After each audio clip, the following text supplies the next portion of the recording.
So let us start with this particular seminar, which is hosted by AMICIE, Association of Maritime International Commercial Interests, along with Marex Media. And as we begin today's session, I now welcome on stage Captain R. Venkat. He is the chairman of AMICIE to deliver the welcome address.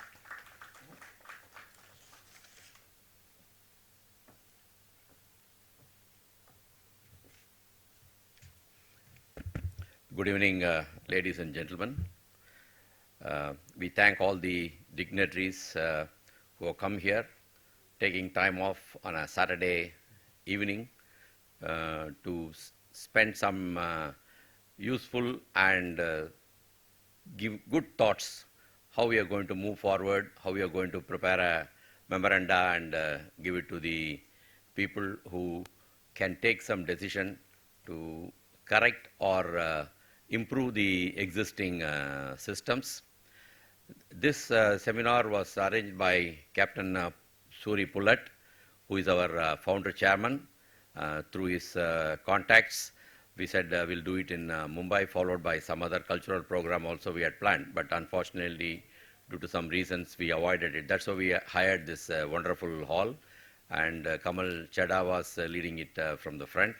And unfortunately, as she mentioned, she also got injured, so he's not here. Otherwise, we would have had a full hall session today.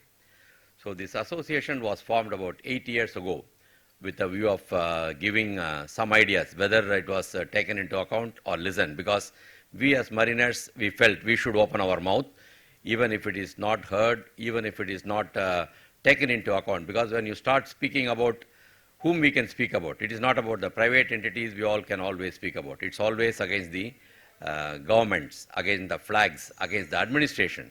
That is where we expect correction, because otherwise it becomes a private business.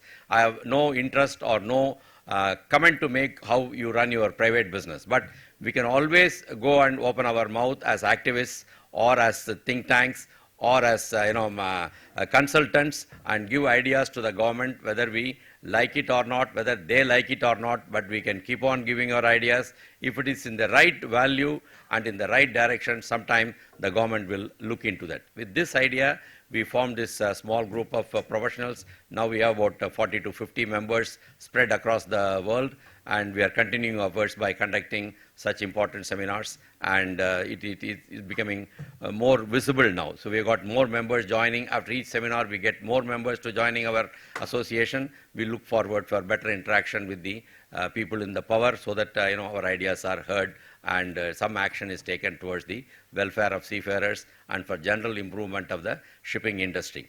With this, we will start the session. I think we'll start lighting the lamp, and we'll start the first session. Yeah, you invite. So I request office bearers of AMICIE to please come ahead to light the lamp. And we would also request Captain Halbe, Captain Savio, and Captain Philip Matthew to please join us. It's on your right, sir.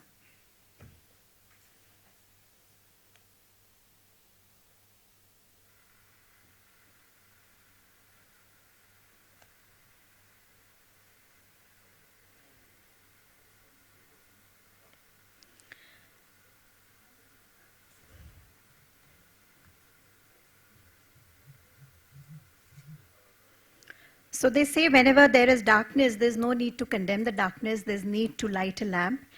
And it's quite an environment-friendly way. You can see it's just a switch now to light the lamp. And at the same time, it's important to fill this environment with something more positive. So I invite Dr. Dipti on stage to sort of create a nice environment for all of us. Please, Doctor.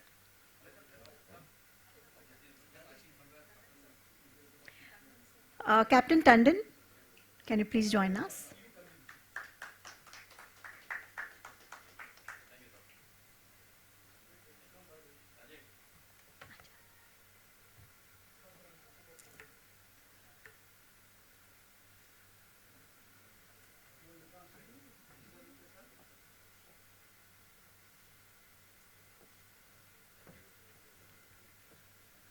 So I would once again request the office bearers of AMICIE to please be there on stage.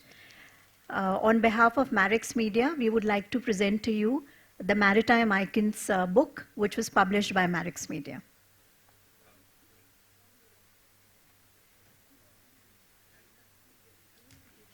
May I request Captain Pankaj Kapoor to please hand over the books? You were part of the Icons.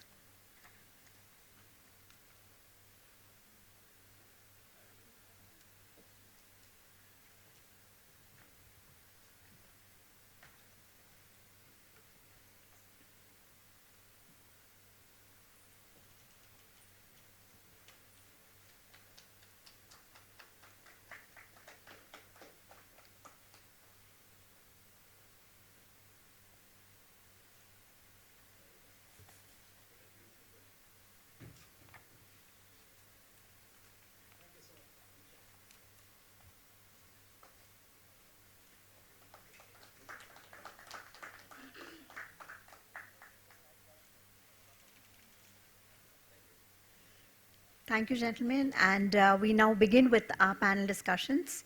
Let us start with the first panel, which is titled Mariners, Woes and Welfare. And I would request the following panelists to please be there on stage with us. Captain R. Venkat, Chairman of AMICIE, who would be leading this discussion. Dr. Dipti Mankar, she's founder of Mindspeak and a wellness coach. Captain Dr. Rajesh Tandon, CEO, FOSMA. Sir, can we please have you on stage? Captain Mohan Nayak, Managing Director, Dynacom Tankers. Captain Pankaj Kapoor, Managing Partner, Quadrant Legal. I also invite on stage Captain Savio Ramos, General Secretary of Maritime Union of India. Captain Shiv Halbe, CEO of MASA, and Captain Philip Matthews, Director, Seven Islands Maritime Training Institute. So give me a minute to please arrange the chairs, please. Encompassing subject. It's just not about people's salary on board alone. This is of the total welfare, whether he is on board or ashore, or how his family is treated, how he gets settled down in case of leaving the sea, or in case of any accident, incident on board, he gets incapacitated, how we are going to take care of him as a combined mariners society or a shipping constituency, how we are going to take care of this seafarers. This is our object today, to discuss and prepare some notes on this and try to circulate it. So I would request each one of you to give your deep insight, because you have been practicing professional in this field. You have come across so many difficulties. The private companies have been doing a wonderful job. We all know how Captain Tandon helped when Heavy Spirit was in trouble, how these people were looked after. And Pullet was talking about private insurance, how that was not required when people like Tandon are there at helm of the company, how he took care, and all the legal fees, all the expenses of family going and meeting them were all taken care, how these seafarers were very thankful to him and his organization, because we had a small meeting with them when they were released. We got them back to Chennai. They came and presented what happened exactly, how the company stood rock steady with them. So this is what is expected, but we see a lot of stories now. People have been abandoned and thinking of taking private insurance, etc. But if all companies are like this, we would have had no problem. So we want to go deep into it, how this culture of taking care of seafarers while they are on board, or when they are stuck ashore, or when they come back, is to be analyzed, and you should take from him the benchmark set by his company. So with this, I request Mr. Captain Tandon to go ahead with and open the session. Thank you. Thank you, Captain Venkat, and thanks to the entire Chennai team for the support that they did give us, starting from Captain Vivekananda, yourselves, Bulat, during the Heavy Spirit saga. It's a period, the saga, that I would like to forget, but it keeps coming back to me. But I think we were lucky that we had everybody on board to be able to make the difference and get the people back without any incarceration or any this thing to their certificates, etc. I think The subject that you have, we are starting the discussion on, I think this is all about a relationship between the employer and employee. The nature of our industry is that the principal employer is sitting in position in, let's say, in Switzerland. The beneficial owner is sitting in UK. The manager is sitting in Singapore, and the crew is coming from India, Sri Lanka, etc., etc. Barring national flag, which is a very small number in this country, 80 to 85% of our crew is working on international ships. So, because of this nature and because of the contractual nature of our industry, it has become imperative to set minimum standards of welfare which needs to be followed. The good employers are not the ones that you need to lecture to or tell them. They will look after them because they know that it's the seafarer who drives their ship, it's the seafarer who will look after their asset, and if they look after their seafarer, their asset is automatically looked after. But the industry is always measured by the lowest level of to which level the operators go down. And there is a fair large number of those as well. In absolute terms, they may not be so much, but the kind of negative sensationalism and negative impact it is having on our industry today, all the negativity is percolating down. So I mean, I really don't know where to start. Best practices, if you follow, that's really what it is. However, the international community has recognized the bad operators and have come up with the Maritime Labour Convention, which has been adopted statutorily, as well as India is going with great force. We are all working to it. I think where we are collectively, we can be faulted, perhaps, is that we are not disseminating the effort that is going into the welfare schemes that are being announced. Everybody keeps saying, what is Seafarer Welfare Fund Society doing? Well, how many of you people here know that there are 8 clear schemes publicized and published and available to all seafarers, not from today, from 2016 onwards. Shiv will correct me. 2016 is when we wrote out the first rules for that. Before that also it was there, but no. We are talking about the Maritime Labour Convention-driven welfare schemes. 2015-16 is when we started.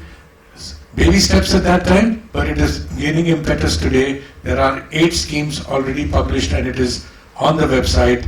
We know that DG's website has a link, but not many people go there to look for the benefits that are available.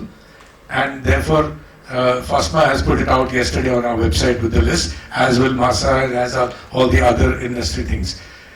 Yes, it is not yet to the level that we would want it to go, but it's a start and we will certainly get there. The Provident Fund and gratuity, we are amongst the few countries that is already doing that, statutorily for the Indian flag, and voluntarily by bilateral arrangements with the trade unions. Majority of the operators are doing that. I think the ones that are not doing it should take a cue from the ones that are doing it, but more importantly, we need to be able to identify the the lowest denominator of our industry and try to see how we can weed them out. Unfortunately, a lot of them are still able to slip away, and that is what is bringing the negativity to our country. Another point I would like to say over here, raise, is that the duty of care rests with the individual seafarer about his own welfare. He should walk into something with his eyes open. अगर मैं Chambal valley में डकैती के peak पे रात में 11 बजे 3 ladies गाड़ी लेके जाएंगी वहां पर, तो क्या होएगा वहां पर? What are the possible options? It is very likely that you will be having issues over there. We don't want to talk about the issues, but similarly, a seafarer has been provided the necessary tools by the Government of India under the RPS rules. Verify where you are going in, walk in with your eyes open. There is duty of care also on board. Once you don't get your wages paid for 1 month, 2 months, start rattling the cages loudly so that the whole world hears it. And it's only then that we can help the people. But we've seen, and there are live cases, and without going into them, people spend 8-9 months on board. Then they come back and say, "हमको पैसा नहीं मिल रहा, हम abandon हो गए यहाँ पर. We've had no food for 4 months. We don't have money." Then they start calling ITF.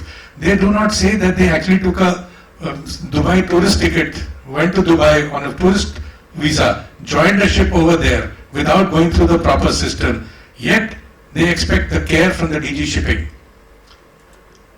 It is a national responsibility of every country to look after its seafarers, and if an Indian is abandoned, yes, they will be looked after.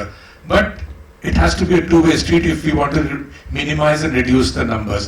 Sadly, of the 500 or whatever number is being quoted as abandoned in today's day and age, it's being reported on ILO and to the ITF. More than 50 to 60% of these people have gone not through the registered recruitment and placement agencies. So we are trying to do things over here. The industry is supporting the DG to do some things, but everybody needs to come on board. Thank you.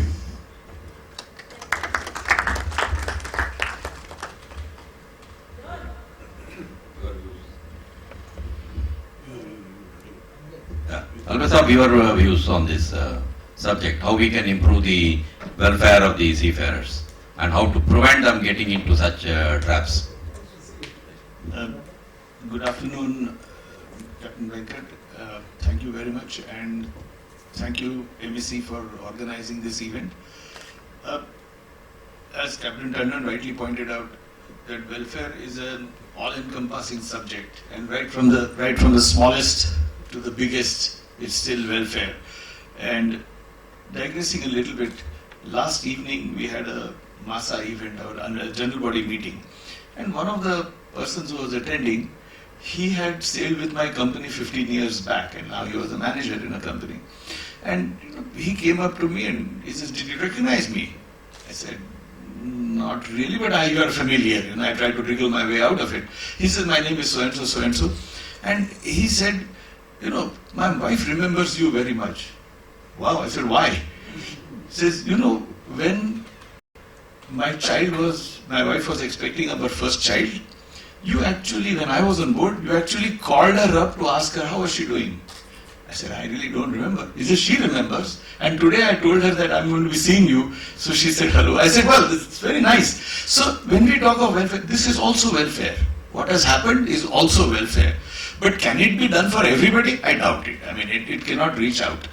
So coming back to what Captain Tandon mentioned about abandoning seafarers and the seafarers taking a ticket to Dubai and joining in Iraq, etc., we know those reasons.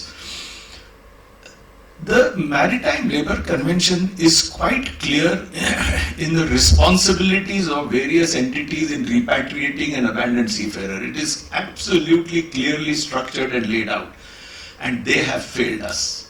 It's not just our flag state. There is a port state involved, the flag state of the vessel involved. All of them have failed us. So it's not just the RPS. You can hang the RPS because he's the easiest or he's at the bottom of the pile. As MASA, we actually have tried to reach out to various entities, including DG Shipping. And this we got inspired by the IOPC. Just as movement of oil, the importer pays $2 per ton to the fund, and in the event of a pollution incident, something happens and there is a compensation payout, and there is a regime for that. Since abandonment is a global issue, I proposed that why don't we have all these flag states, say Panama is the largest one, Liberia is there, Malta, etc., so every flag state, let them contribute to a repatriation fund, abandoned repatriation fund or something, and limit it to $1 million, because $1 million for repatriation is a huge amount of money. You don't need $1 million to repatriate 20 people. So this probably remains with ILO or whosoever is the entity. And just as they administer the IOPC, they will administer this. So if on a Panama flagship somebody has been abandoned and is genuinely found to be so, use that fund from the Panama pocket, pay them back and tell Panama make it good. So how Panama recovers it from their own ship owners is up to them. So far the response has been, it's a good idea, but it will not work. Why will it not work? probably because it will work. So you don't want it to work. The other thing is, they said, oh, but I even reached out to ICS, International Chamber of Shipping, and they had quite a positive response. And they said, you know, you are holding the flag states accountable. I said, aren't they supposed to be? I mean, they're supposed to be accountable. Why should only the RPS be accountable? Everybody should be accountable in this business, including DG, including everybody else, unions, whomsoever it is. The fact is, nobody has rejected this. I mean, it's, you know, anything new that you start is bound to have its questions, and I respect that.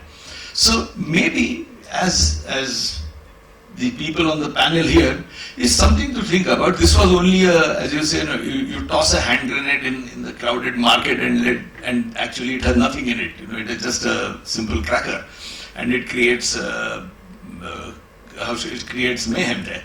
So maybe we could put our minds together on this and see if we could take this forward in some other form. Maybe I am not saying this is the, you know, I don't have any monopoly on good ideas or something like that. Everybody should have some good ideas.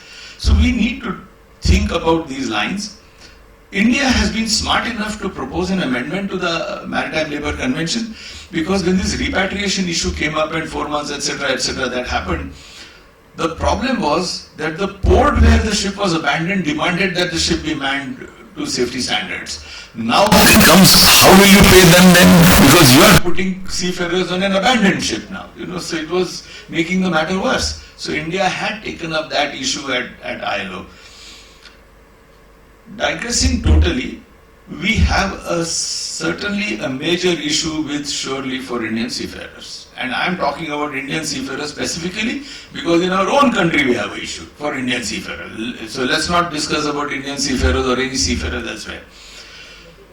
We have reached out collectively to Ministry, to MHA, that we are not appealing for shore leave.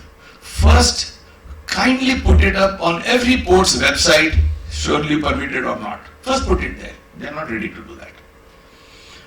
Because then you get situations where, because he's sitting next to me, I don't mean Seven Island, okay, because he has no problem when ship goes to Chennai and his seafarers get leave, but if his ship goes there, because he's a ship owner, so I'm saying so, his ship goes there, he has no shore leave. Why? I don't want to answer that why. So we need to have a structure where there is transparency, and let them put it up on their website. I don't see a big problem that, you know, you now there is a single window, you know, maritime single window system under the FAL Convention, and it is being implemented very aggressively. You know, I think 50% of the ports in our country are now complying with that. But yet we don't see this coming up on in the system. So I'll stop here. Thank you.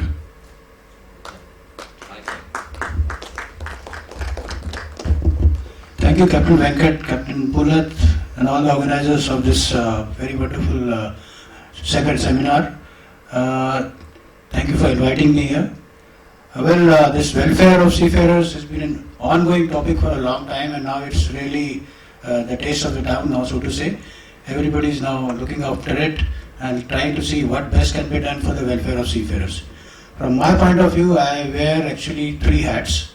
One is, of course, my employer, the MD of the Danacom Tankers Group. The Danacom umbrella has many ships, 150 vessels, and in-house we have various schemes for the welfare of seafarers, like insurance for all the families, including when they are on leave, etc., and also for internet facilities, that most of the companies are doing that. Whatever best we can do for their examination, bonuses for the examination, rejoining bonus, etc., I'm not going to talk about much about that. The second hat I'm wearing is presently as the Deputy Chairman of the Company of Master Mariners of India. Before that, I was Secretary General for 4 years. This is my second term as Deputy Chairman. CMI works very closely for helping seafarers who are abandoned also. Also, legal help is given to them who have been incarcerated or have been held for criminalization purposes, for example. Now, talking about heavy-spirit, Captain Tandon may remember that during that time I was the Secretary General and Captain Gupta was the master of the company of Master Mariners, and we helped in the legal formulation with the lawyers in South Korea to get your officers released. So this is one case. There was another case of collision in South China Sea, where the master and chief officer, both Indians, they were, incarcerated wrongfully for some fishermen's, MV Dosa. Yes, Glen Rosa. And we had our members helping quite closely in releasing them, and finally they came back safe and sound. So there are many cases in this company of Master Mariners which we do in helping seafarers and also advising on welfare of seafarers to the DG shipping, etc. We have many members sitting on this panel itself who are members of CMMI, including the past master, Captain Philip Matthew, and the ex-deputy chairman, Captain Halbe here. The third hat I'm wearing is more of a welfare kind, which is as a chairperson of the Mission to Seafarers India. So Mission to Seafarers is more than a century-old organization, which has an Indian branch also. And we have a member, again, Captain Philip Matthew, who is on our board of directors. So as a chairperson, I was involved in starting the JNPA club way back in 2014. And presently the club has now expanded, it has got a new facility, and we have a memorandum of understanding with the institution which is running it, which basically it is a union, and we give solace and welfare to the seafarers who visit JNPA port. We have a chaplain posted there who goes and visits the ship and gives solace, spiritual solace you can say. At the same time he gives them advice and helps them out if there is any requirement. And for surely also JNPA is quite flexible about it. Similarly, we have presence in Tuticorin, and we are trying to establish in Mangalore and Goa, and we have now a presence in Haldia also. At the same time, this Mission to Seafarers in India has helped many seafarers who have been abandoned and have been taking up with the so-called agencies which recruited them, also with the government agencies, in getting them back safe and sound. So this is another welfare activities which Mission to Seafarers carry out. And worldwide, of course, everybody who's sailing knows what Mission to Seafarers does for the welfare of seafarers. So these are the small, contribution which we try to make for the welfare of seafarers, and I'm sure in the days to come we'll find more and more means to help seafarers in various aspects, especially in criminalization of seafarers. With that, I will stop here for the time being, and I'll hand over to Captain Xavier Ramos. Captain Xavier Ramos is a very old colleague of mine. He was sailing as a master in our company, and also he started as a third mate, I think, with us. Chief mate, okay. Please. Thank you, Captain Naik, for those kind words. Thank you, Captain Venki and Captain Pulat, for having me over and this dais with the other esteemed guest. Good evening, guys. Good evening, gentlemen and ladies. Just to put it in perspective, I've been sailing as a master, so whatever I talk is basically through the experience I've had over the years. Three topics which I would like to speak on. One is abandonment of seafarers. Second is the problem of shore leave, which Captain Alpe has already specified. And the last one was signing off from Indian ports for Indian seafarers. These are the three topics which are quite crucial in today's day and age because of the limitations involved. On the first subject, there are many discussions being held, and I have attended various seminars on the same. The figures, I think, which Captain Tandon has said, 500, or what I got last from DG was 800 abandoned cases in a year. Now, if you look at that figure, it is humongous. And if you do a simple math, if you just take it into perspective to say we can solve, if we got 365 days of the year, if you take it at an average, you can solve 2 or 3 cases in a day. But we need a special organization or a special team, a nodal kind of organization to address these issues, because by ourselves we cannot do anything. We need government agencies, we need the DG to intervene. DG has on certain cases intervened, but on majority of the cases we are left on our own. And like Captain Tandon has already mentioned, there are some cases where these guys don't join in the correct way. They don't join via the proper channels. They are jumping from different countries and joining ship, and then they come to us or they come to the unions to ask for help. They are not even members in the first place to begin with. So it becomes difficult for us to deal with. Yet, from the union side, we do our best effort to try and help them out wherever they are stuck. We've got a classic case now which is going on in Senegal for the last 4 to 5 years, almost 5 years now. Just to put it in perspective again, that one of the seafarers in that has a child who was just born when he was in behind bars, and today the child is going to school, and this guy is still in jail. We have been trying left, right, and center, trying to get appointment with the External Affairs Minister also in Delhi, but the case is still on hold. The last verdict we got from the courts in Senegal is that we are not, as they said, we are not authorized to attend this case. It was a drug case, but there is no confirmed evidence that these guys were involved in the drugs, what they say. We are still trying our best, but this is what we can do from our side. So like I said, we are looking if anybody can form a nodal agency or a nodal organization to deal with these cases one by one, so we can have some kind of positive reaction to this and the abandonment can stop. Secondly is the issue of shore leave, like Captain Albe has mentioned. I have been to ports in US, and once the CBP in US says there is no shore leave, there is no shore leave. You cannot do anything about it. But it's sad to say that when we come to Indian ports, we as Indian seafarers are denied. Now you talk of well-being, you talk of welfare, or you talk of whatever. This is part of well-being. We are sailing for sometimes months together, sometimes 14 days, or you take a long voyage, 30 days. We come into India, we come into our home port. And if we can't go ashore, then where is well-being? Where is mental wellness, or whatever you call it? This is all part of that. So we are not getting shore leave. After we leave from this port, we are going to another long voyage. We go back to US again, there is no shore leave. Where is the wellness gone? And we keep talking about these things, but nothing is actually being done to help us out. And if we can't get shore leave in India, then where can we get shore leave? So this is one more topic which needs to be addressed, and we need to take these up with the authorities and see what best can be done.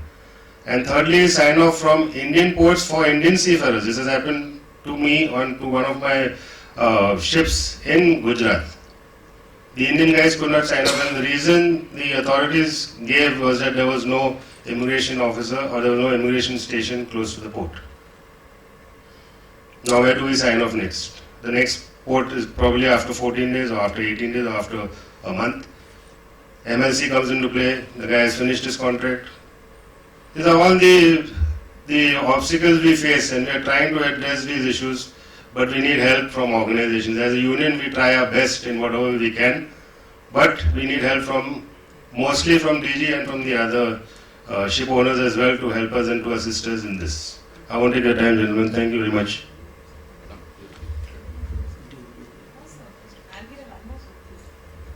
He doesn't believe in ladies first. Good afternoon, everybody. Thank you, Captain Venkat, Captain Pulat, for organizing this function here in Mumbai.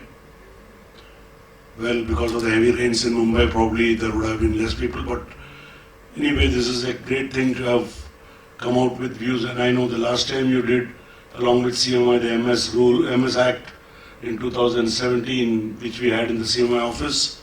It was a nice document presented to the Minister as well as the Secretary that time during the National Maritime Day celebrations.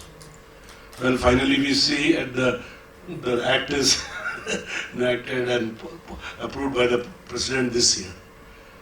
Well, after having listened to Captain Rajesh Tandon, Captain Halbe, Captain Mohan Naik and Captain Savio Ramos, they have covered most of the topics and they have put it very well.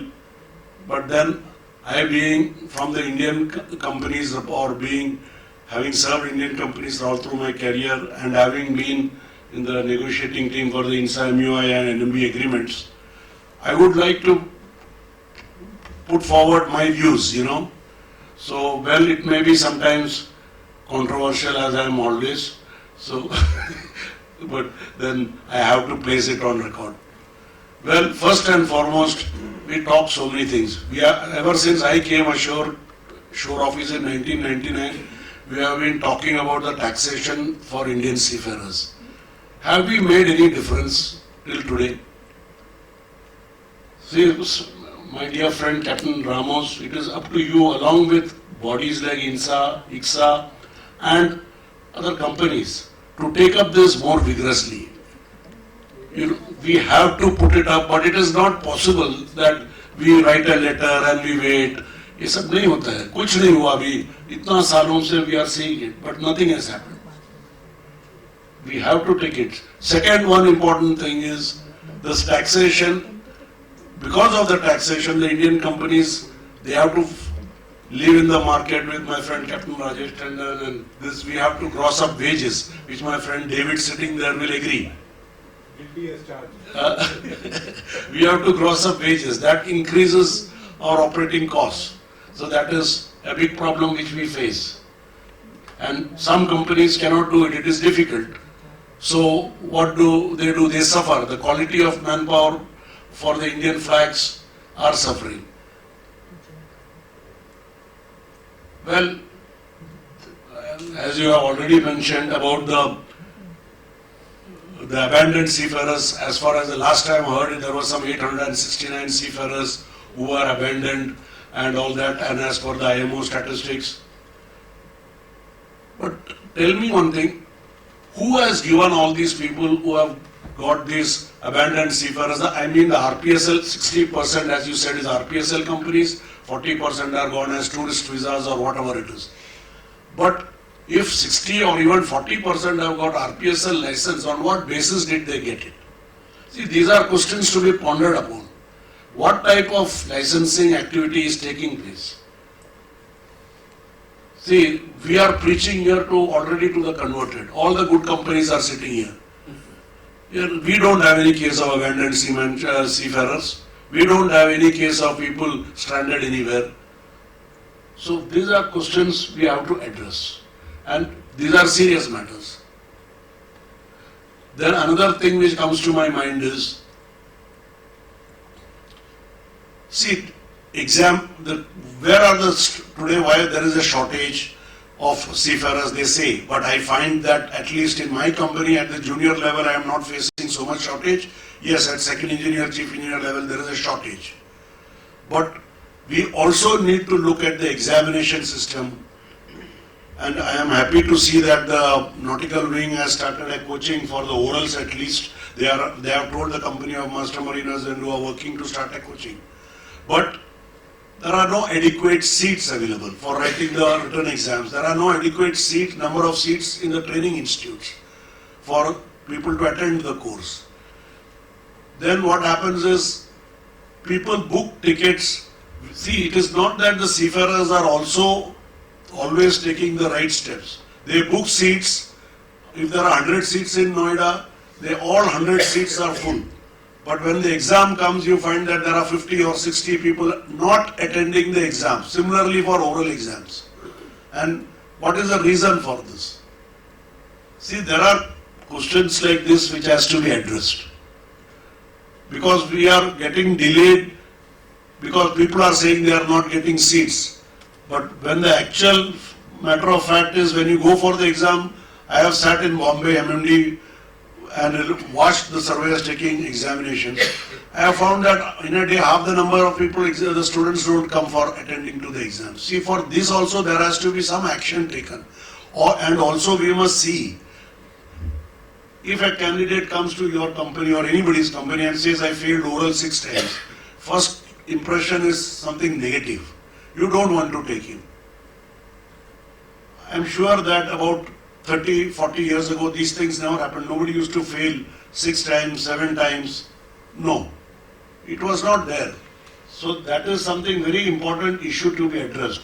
See, seafarers' welfare includes every aspect of a seafarer's road or his journey. I am very sure nowadays a lot of impetus is given to this. Every company is bringing up the SWFS welfare activities, the NMBRT welfare activities, and also whatever is there with MUI. Finally, one thing I want to urge my friends from the union. I have worked very closely with MUI and NUC. Well, other unions I have been, but in the agreements they don't come. I have been a negotiator for the shipowner side for many, many years. But I think you need you have to level up the skill in negotiating with Indian owners. I have been pushing many times, you take this, but you all don't want. What do I do? See, I have been pushed. See, you cannot say, see, now I am not associated with any negotiation. So I can say this, but what I am trying to say is that, see, you cannot always please everybody. If you cannot please somebody, say, I cannot please him. See, my requirement is this, and I must attain it.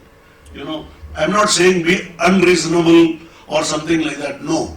But the prime interest should be the welfare of seafarers and not political. Thank you.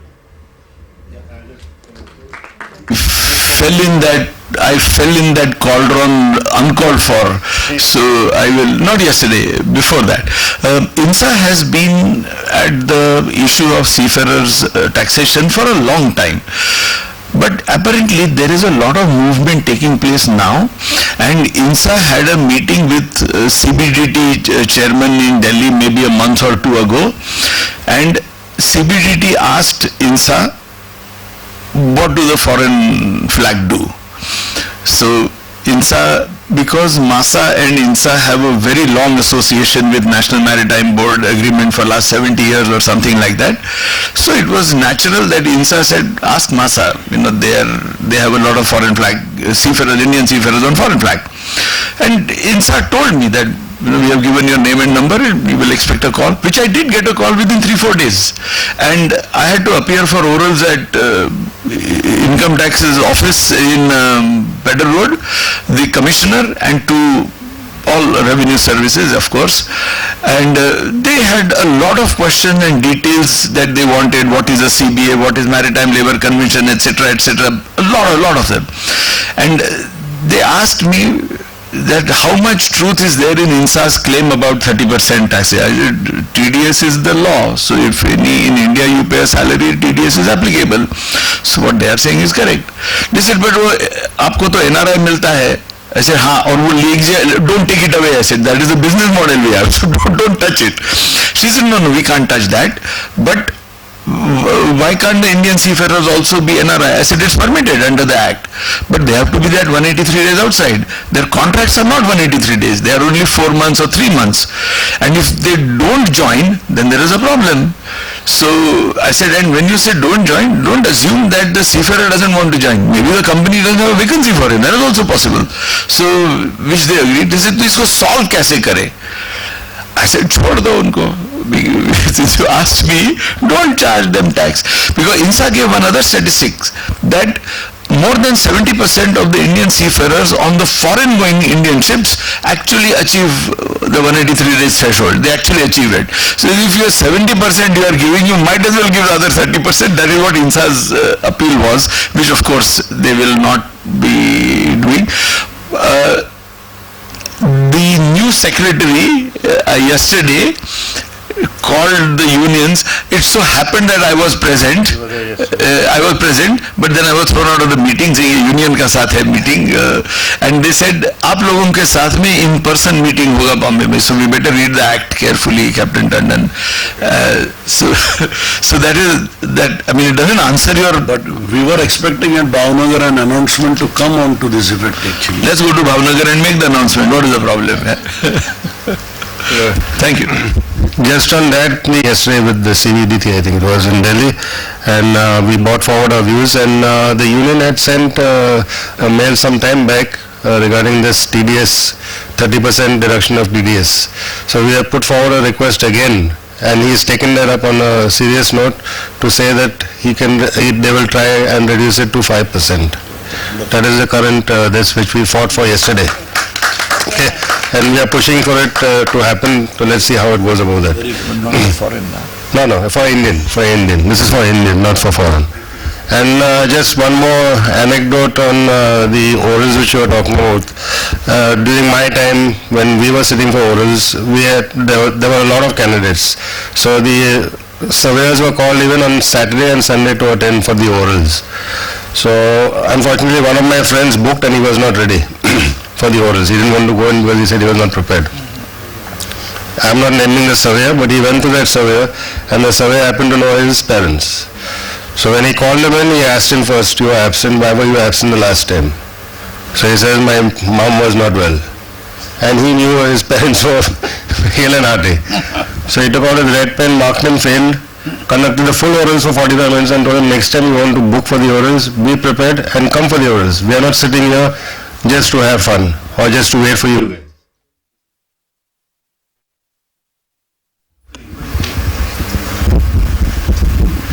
I just want to react to that 5% figure. That rings certain alarm bells for me, because one of the preceding INSA chairman had made a proposal to the tax authority, tax all seafarers equally 5%. So I think you're right, I'll read the act and be ready when we go there. Yeah, I'm aware, sir. One doesn't 12-point demand for Indian shipping, and this was one of the items. Everybody is talking about maintaining that 180 days. As a result, the government is getting nothing, because most of them are achieving that 183 days. So there is a proposal in Niti Aayog when I was there in 2016. It's already recorded, and there that why don't we charge, currently government is getting nothing because everybody is trying to maintain 183 days. Why don't we charge just 2%? Government gets something, and we have no limitations of 6 months. I want to go today, fine. Today, tomorrow I have a family, marriage, I can stay around. So why don't we have that? And I have talked to at least 700-800 seafarers. They're all ready for this. Just have a small one. Government gets 2%. We are free from this NRI headache, and that's across the board for Indian as well as Indian companies as well as sailors, Indian sailors and foreign company. Why can't we have that? It's already recorded. It's there. It's a part of the National Maritime Policy already presented to the minister. So it is on record. And it's a suggestion which was given by us in our National Maritime Policy. Why can't we try for that? Definitely, we'll try for it. Yeah. Coming from the union, I'm sure they're going to hear about it. Please. And the seafarers are gung-ho about it. And of course, the next problem which we encounter, allow me, madam, just 2 more minutes, is if a seafarer is arrested or detained or held back somewhere, there is nothing to either for a legal help or any kind of an insurance or any kind of coverage for his wages, his or her wages. Can we try for that?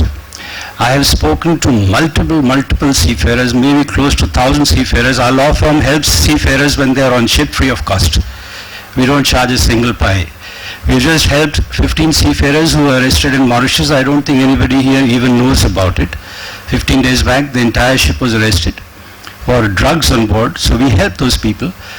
But in insurance, I spoke to a number of seafarers and they're all ready to pay $1 a day as a premium. So that is $365, provided they are covered for legal help, for their wages. Maybe if union gets into it, and the stalwarts who are sitting on the stage, if they get into it, it is possible. Yeah, thank you very much. I won't contest with you on that point, but if you said you have seafarers who are willing to pay $1 a day, Yes. I'm having problems with seafarers paying 1,800 a month. Rupees. Rupees. No, sir, that is the union membership. Yes, for membership. And they are going to be covered with that, with that membership. No, sir, like Nautical Institute, sorry, I'm taking care, Captain Ike is here. Nautical Institute for just about 120 pounds provides 50 lakh coverage for legal help. 50,000 pounds a year. Well, that's 50 lakhs, sir. 50,000 multiplied by 100 is 50 lakhs. Converted to INR. Yeah, convert, I'm talking about rupees, sir. And also ISMA, that Foreign Master Mariners Association, Federation of Masters. they also provide insurance. Why can't we provide for our people, sir? Yeah. How many? Yes, sir. He just mentioned that they are not willing to pay 1,800 rupees, which is 18 pounds a year.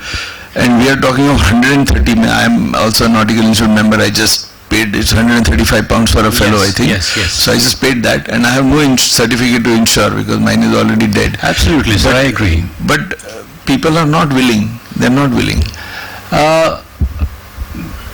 maybe what you feel is right, but I'm talking about with my experience. People are willing, $1 a day. We don't have to market it as 1,800 rupees or 2,500 rupees. We have to market it as $1 a day. That's very easy for them to digest. If not $1, maybe half a dollar a day. Instead of 50 lakhs, we give a coverage of 25 lakhs. Because I have personally done a case for a ship captain arrested in China when his wife came to us and we called up the lawyer in China. He said he's going to charge $3,000 per appearance. By the time he came home, all the houses are sold, the jewelry is sold, they are minus 1.5 crores, and the man has lost 15 kgs and he doesn't want to even look at a ship. For no reason. Somebody came in the morning at 4 o'clock to cook eggs and dropped the entire cooking oil which went into the water. Master arrested at 6 o'clock. So it is possible, sir, $1 a day if you market half a dollar, maybe 10 cents a day, something to cover our seafarers, sir.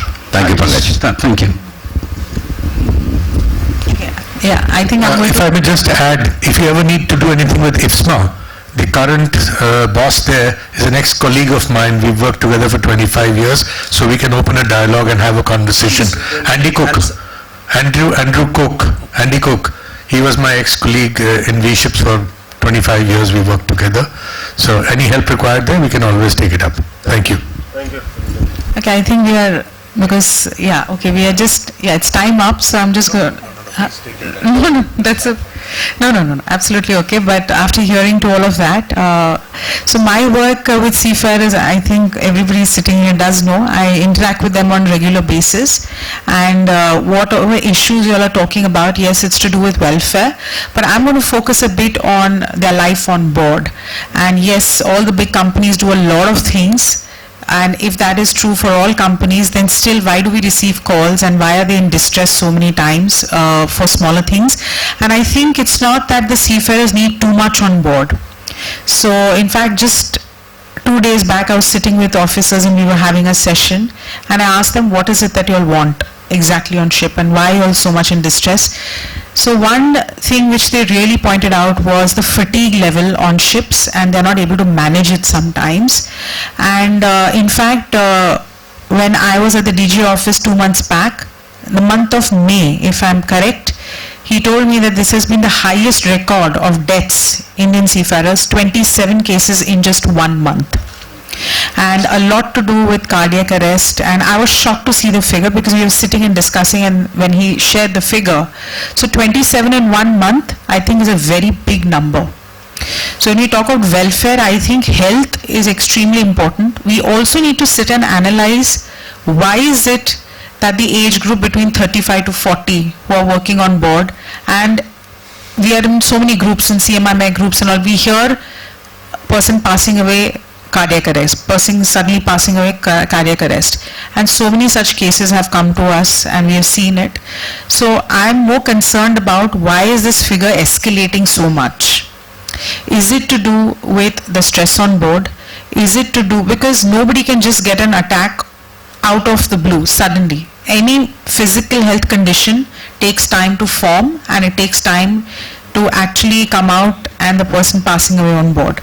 So that is my one concern which many seafarers have said, that is a health concern. Though they have their medicals before they go on ships, we all know it. So that is one. And the second area, like I said, the fatigue level which is there. In certain companies I came to know that they have reduced one officer from the deck also, and they have also removed one from the engine. I think 4th engineers not required in certain companies. So the workload which is there, that is the same, but the people have reduced on board. So they always question as to why can't we have an extra hand on board, rather than a ship colliding, we having an accident, we losing out on someone, and millions of dollars are then spent to clean up all the mess which has happened. So why is it the minimum manning levels which we talk about, is it actually the right level? That is my question. And why cannot that be also increased? What will happen if we increase 2 extra hands on board? I don't understand that as well. So that is another concern which many officers have expressed to me, because they call, we have one-to-one conversations. And the third concern, which they have always expressed, and I think which also needs to be addressed, which I've always spoken about, is the mental health issues which they face on board.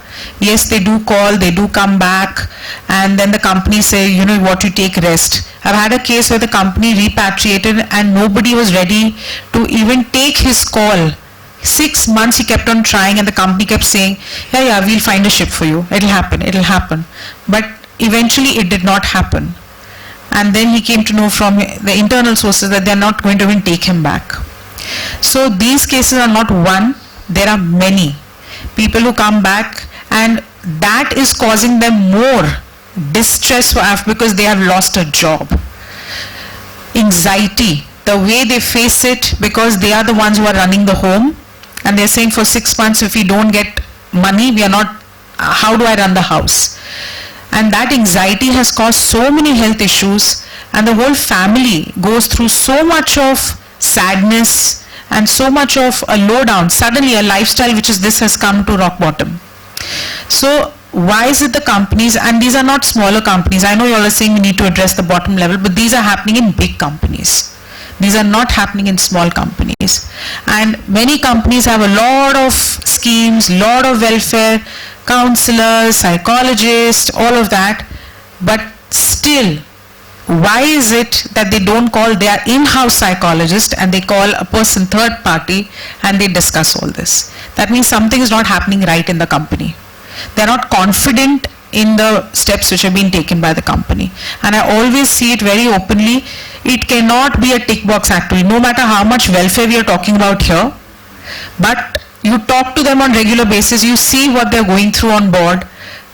Another issue which they face is the abundance paperwork and the timings at which they're asked to complete the paperwork.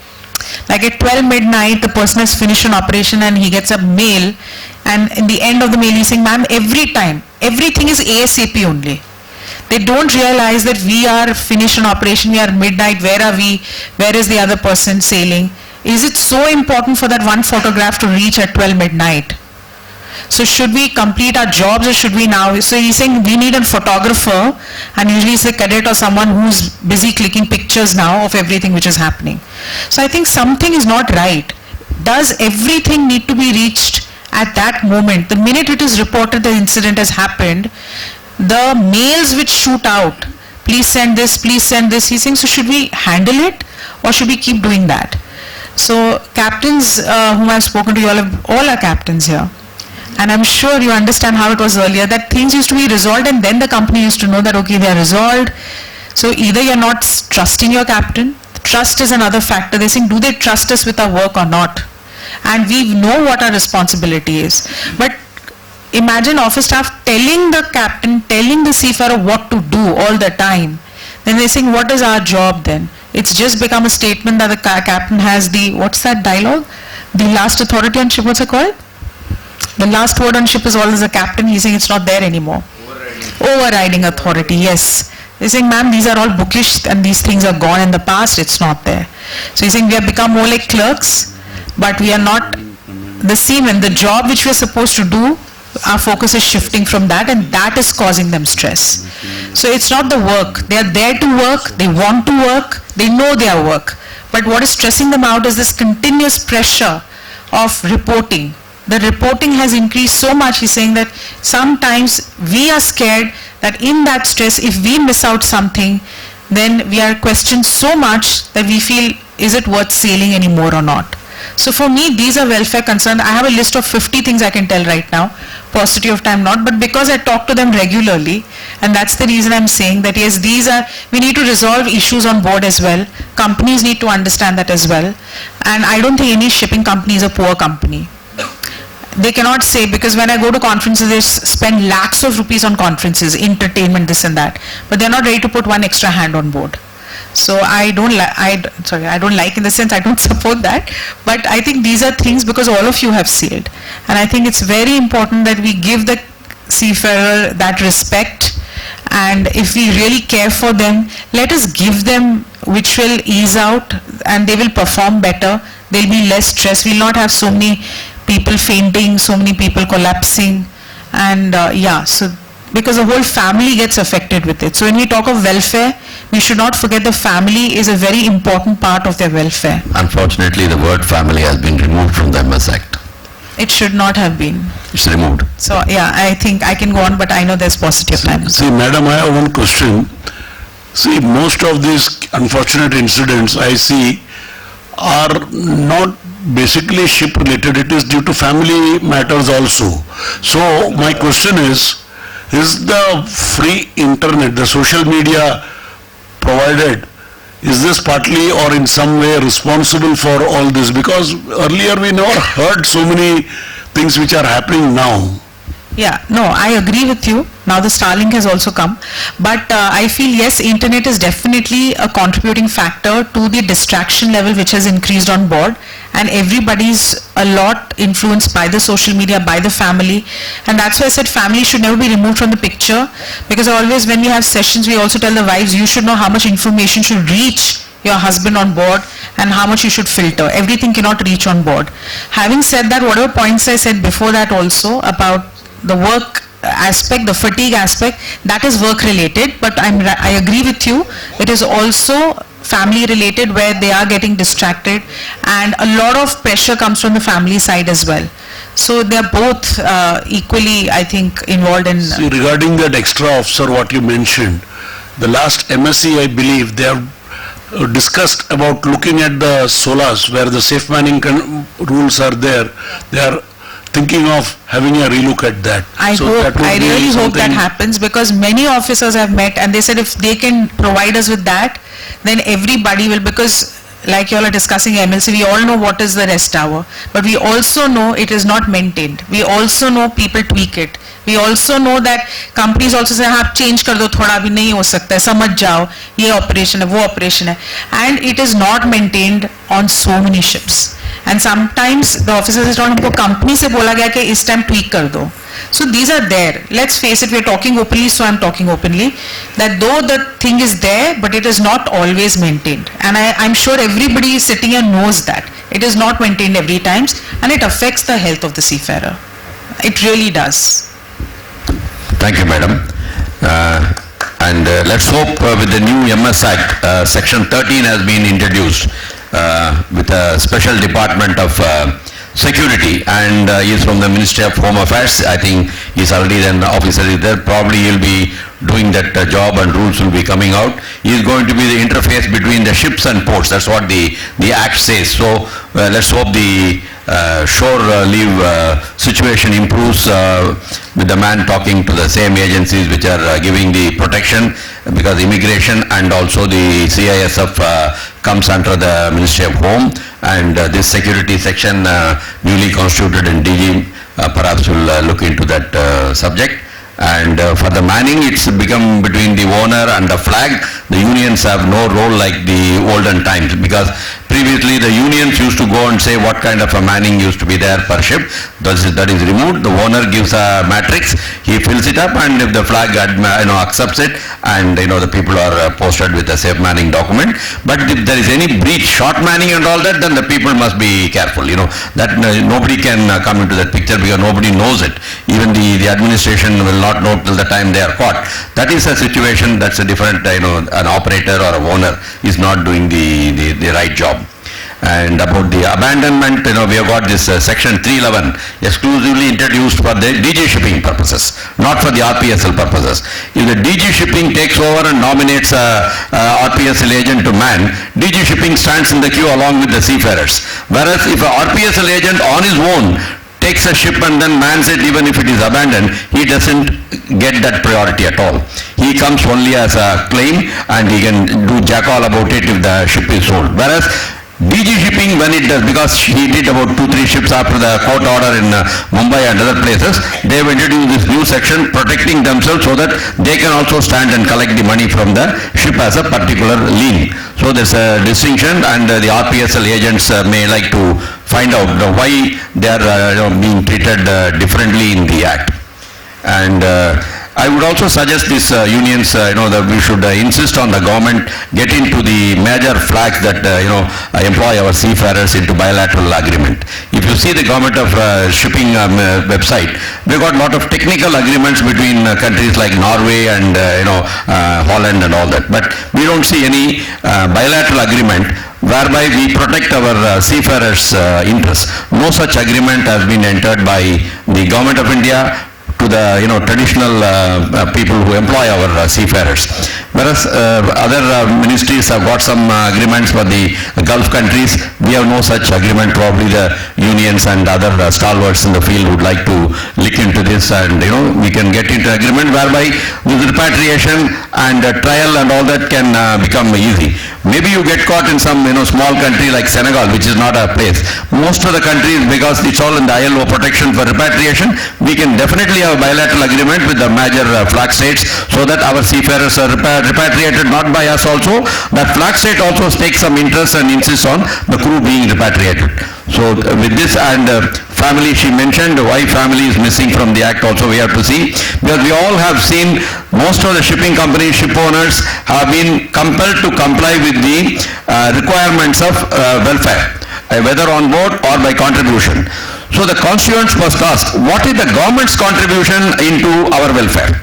See, we have been also collecting a lot of foreign exchange by way of seafarers, salaries coming into that in billions of dollars, and also we are the runners of the major industry like ships, which is the the drive. All the economy grows with the ship. Now we are investing 70,000 crores, 80,000 crores. What is that the government from its budget has invested in the welfare of the seafarers? Have they constructed any hospitals or any major new seafarers welfare centers? Nothing. This is what the industry would like to ask the government. From having 8 schemes or 10 schemes from Seafarers Welfare Fund Society, is the money contributed by the owners on behalf of the seafarers. Other than that, government has added nothing to it.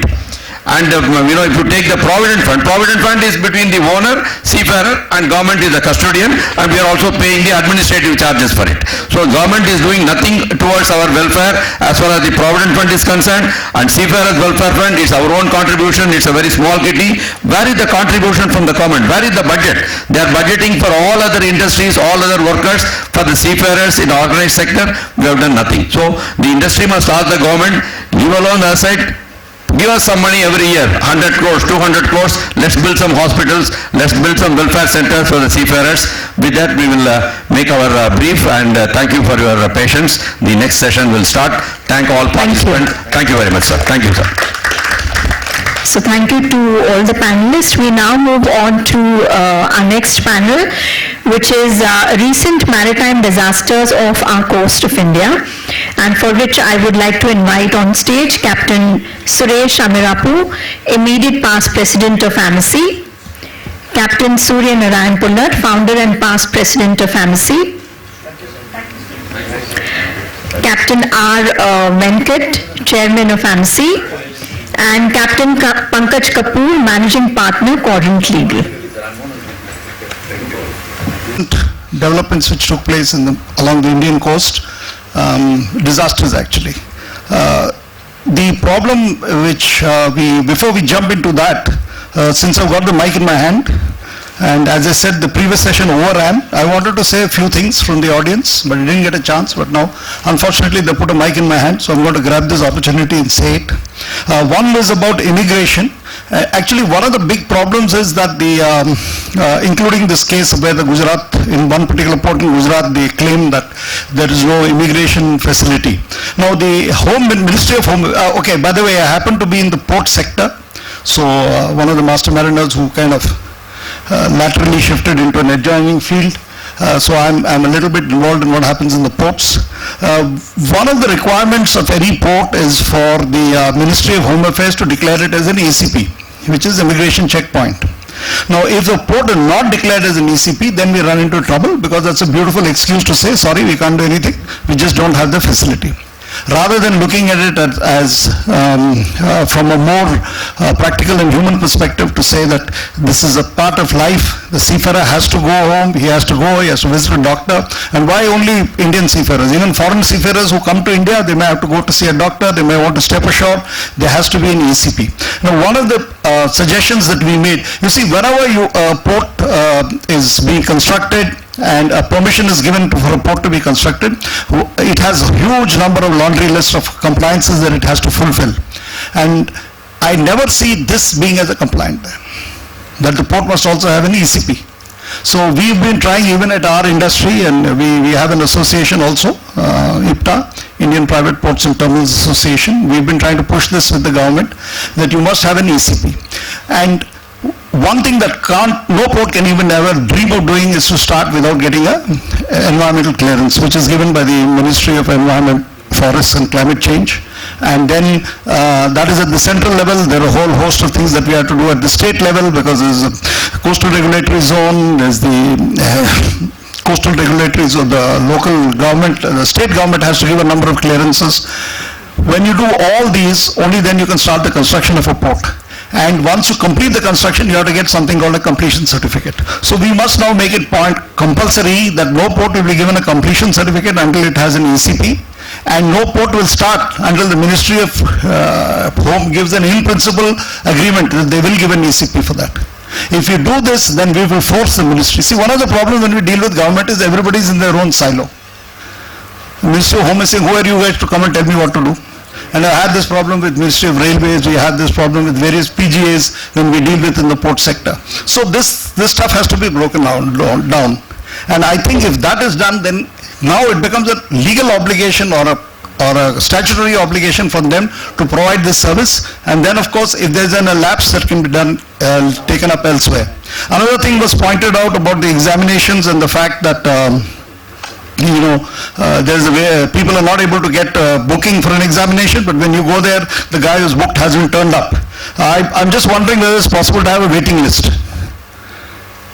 Okay, I tried for month of May, I didn't get, so please put me in the waiting list. And you go to the hall on the first day, the guy doesn't turn up, after 15 minutes kick him out, and the guys in the waiting list can get in. So that way probably we can get rid of some of the backlog. Sorry, sir?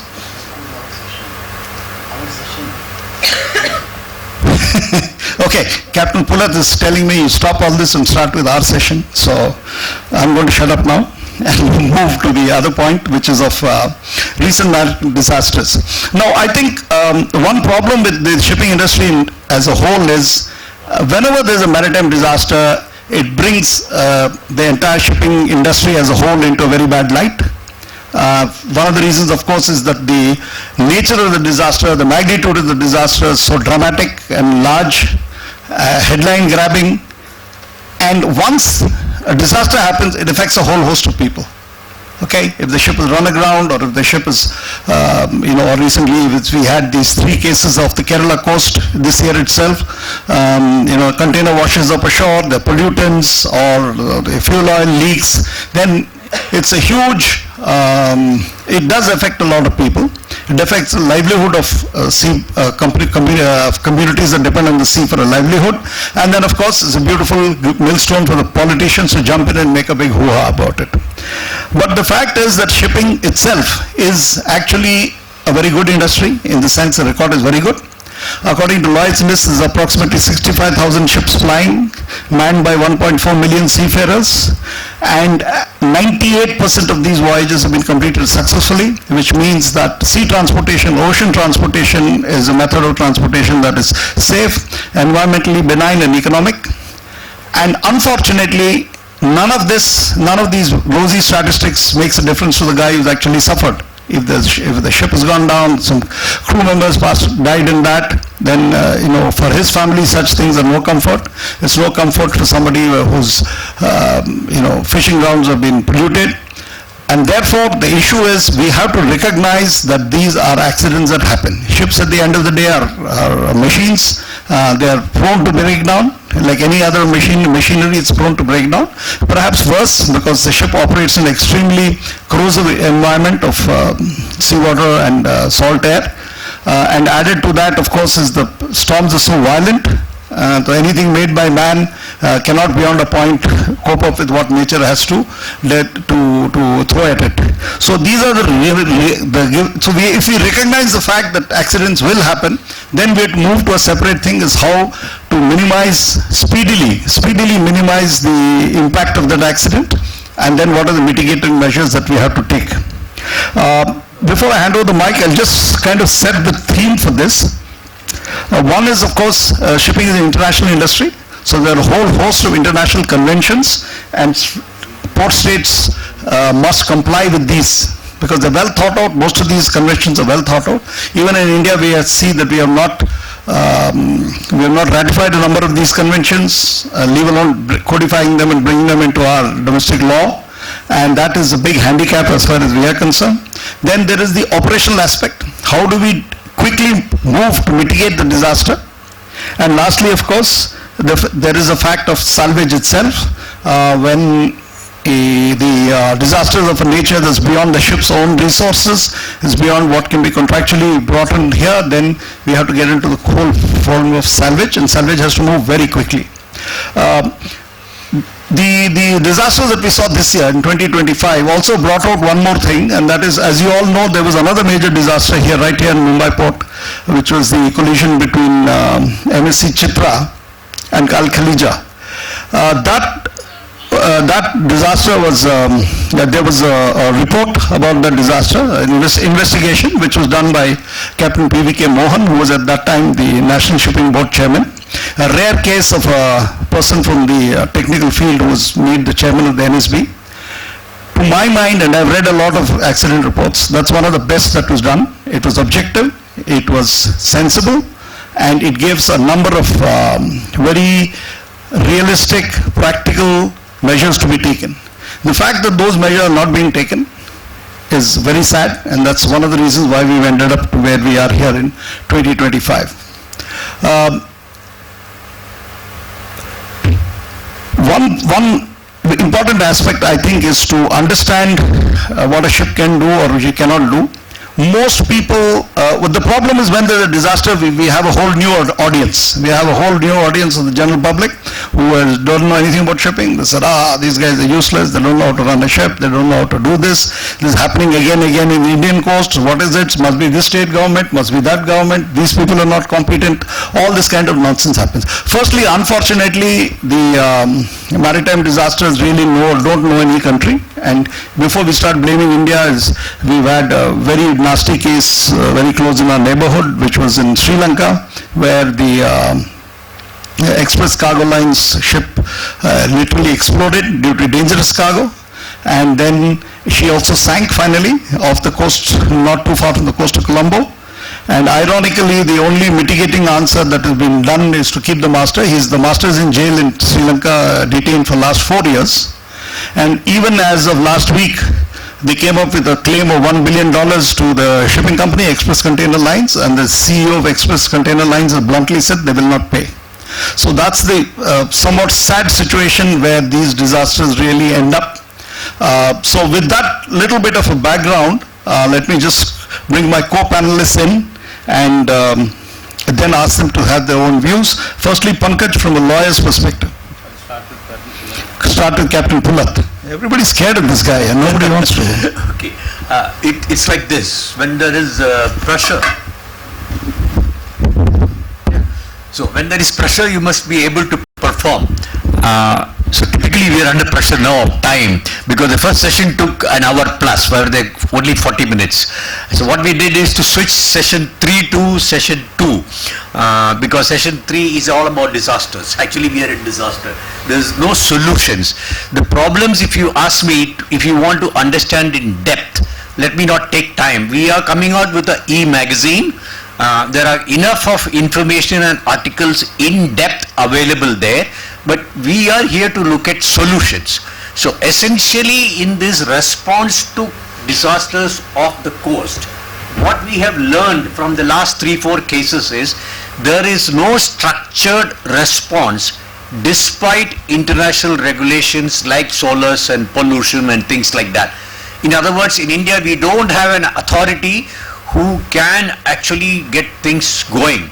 respond, save people, minimize pollution, save asset. In that everything is insured. So there is some money to be made from insurance payback even for attempting to save, whether it's salvage or not. All this is very well explained in 3-4 articles. Internationally we have discussed. So this has to start with DG Shipping. There is something called NDMA, National Disaster Management Association under authority under Prime Minister, where Maritime doesn't figure. So we have a problem.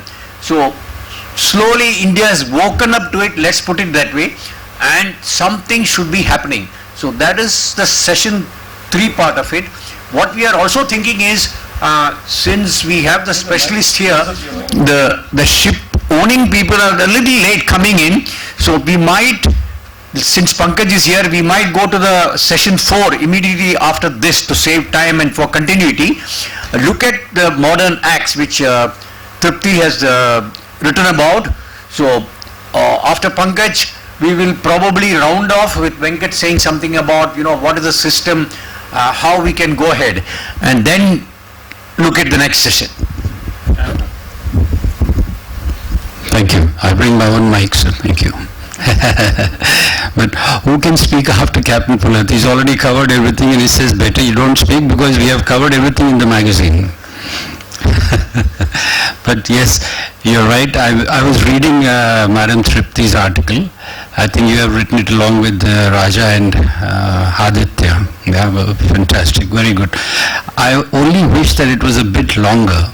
It was only 8 pages with 3 of those pages were having only tables. Maybe a little longer you could, next attempt you could do that, yeah. But, yeah, all right. Thank you. So like Captain Amirapu spoke about the accident of Express Pearl, yes, $1 billion was declared by the courts of Sri Lanka as the fine, and the CEO of Express Pearl said, get lost, we're not going to give you anything. But before that, there was another accident of the ship called New Diamond, which was also off the coast of Sri Lanka. And that ship was carrying cargo for Indian oil, and incidentally, Coast Guards and Indian Navy were the first ones to reach, even though the accident was off the coast of Sri Lanka. Besides these accidents off the coast of India, there is one which I would like to bring to everybody's attention, and that was the accident of the ship running aground off the coast of Mauritius. That is Wakashio. So Wakashio was on a ballast passage from probably Southeast Asia towards Brazil. They were going to load. This is something which we all need to think about.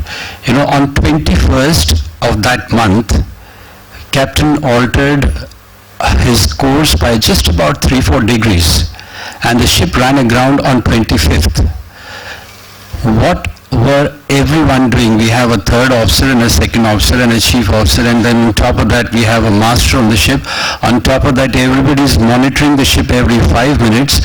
Captain altered 3 or 4 degrees on 21st. The ship runs aground on 25th. For 4 days, nobody realized that such a massive ship is heading straight for Mauritius. 8 hours a day, third mate is keeping watch, 8 hours second mate, 8 hours chief mate, on top of that master, on top of the company, on top of that the Coast Guards in the Mauritius, which was manned by Indian Navy. Nobody realized that such a huge ship is heading straight for Mauritius. What could have happened? Was it navigation? I don't think so. 6 people cannot make mistake in navigation. 1 can, but not 6, and that for 4 days? It's not possible. Something has happened. There is, I would request everybody who is interested in that, there is a news by Reuters in Google, maybe hidden somewhere in the Google, where they have suggested that possibly that the GPS of that ship was hacked. And ladies and gentlemen, that's the next biggest threat to shipping. There was a naval ship called USS Antietam, which was a US aircraft carrier. She ran aground off an island of China. Now, no, US is not going to accept it. First of all, it's an aircraft carrier. Second, it's a US naval ship. They will never accept. But there are theories, and there are proven theories that the ship ran aground because their GPS was hacked. So Max, that is the next biggest threat in shipping. We are talking about the accidents of the coast of India. Has anybody ever thought why, what really happened? What about Wanhai? There were, I think, about 12 containers which were not declared, and when in fact those containers only caught fire, and everybody said, who is the consignee? They couldn't even find the consignee, so finally they had to catch one of the agents, those freight forwarders of the agents of Mumbai, and start questioning them. So there is something missing, and there was a theory that probably some high-powered sound waves were fired exactly at that point, which exploded, which resulted in explosions of those containers. So accidents are fine, pollution is, of course, we are desperately short. Just few days back I gave a lecture in the Coast Guard authorities to some of the senior people in the Coast Guard, and the senior most gentleman there, he said, look, under what Captain Pullat and Captain Venkat sir has just said, that National Disaster Management, Coast Guard is the one who's the boss of fighting the pollution of the coast of India. The DIG of the Coast Guard said, look, for last 5 years we have been struggling to tell the government to give us a space where we can create a simulator. We can train our people, and still they don't have it. How do we expect them to fight pollution if they do not have the necessary training for it? So there is something missing in our approach to that. Not everything can be said publicly and in open. I've just hinted on what are the possibilities. Let the powers be. Let us send the message across, and let the people who decide as to how to take this forward. Thank you, sir.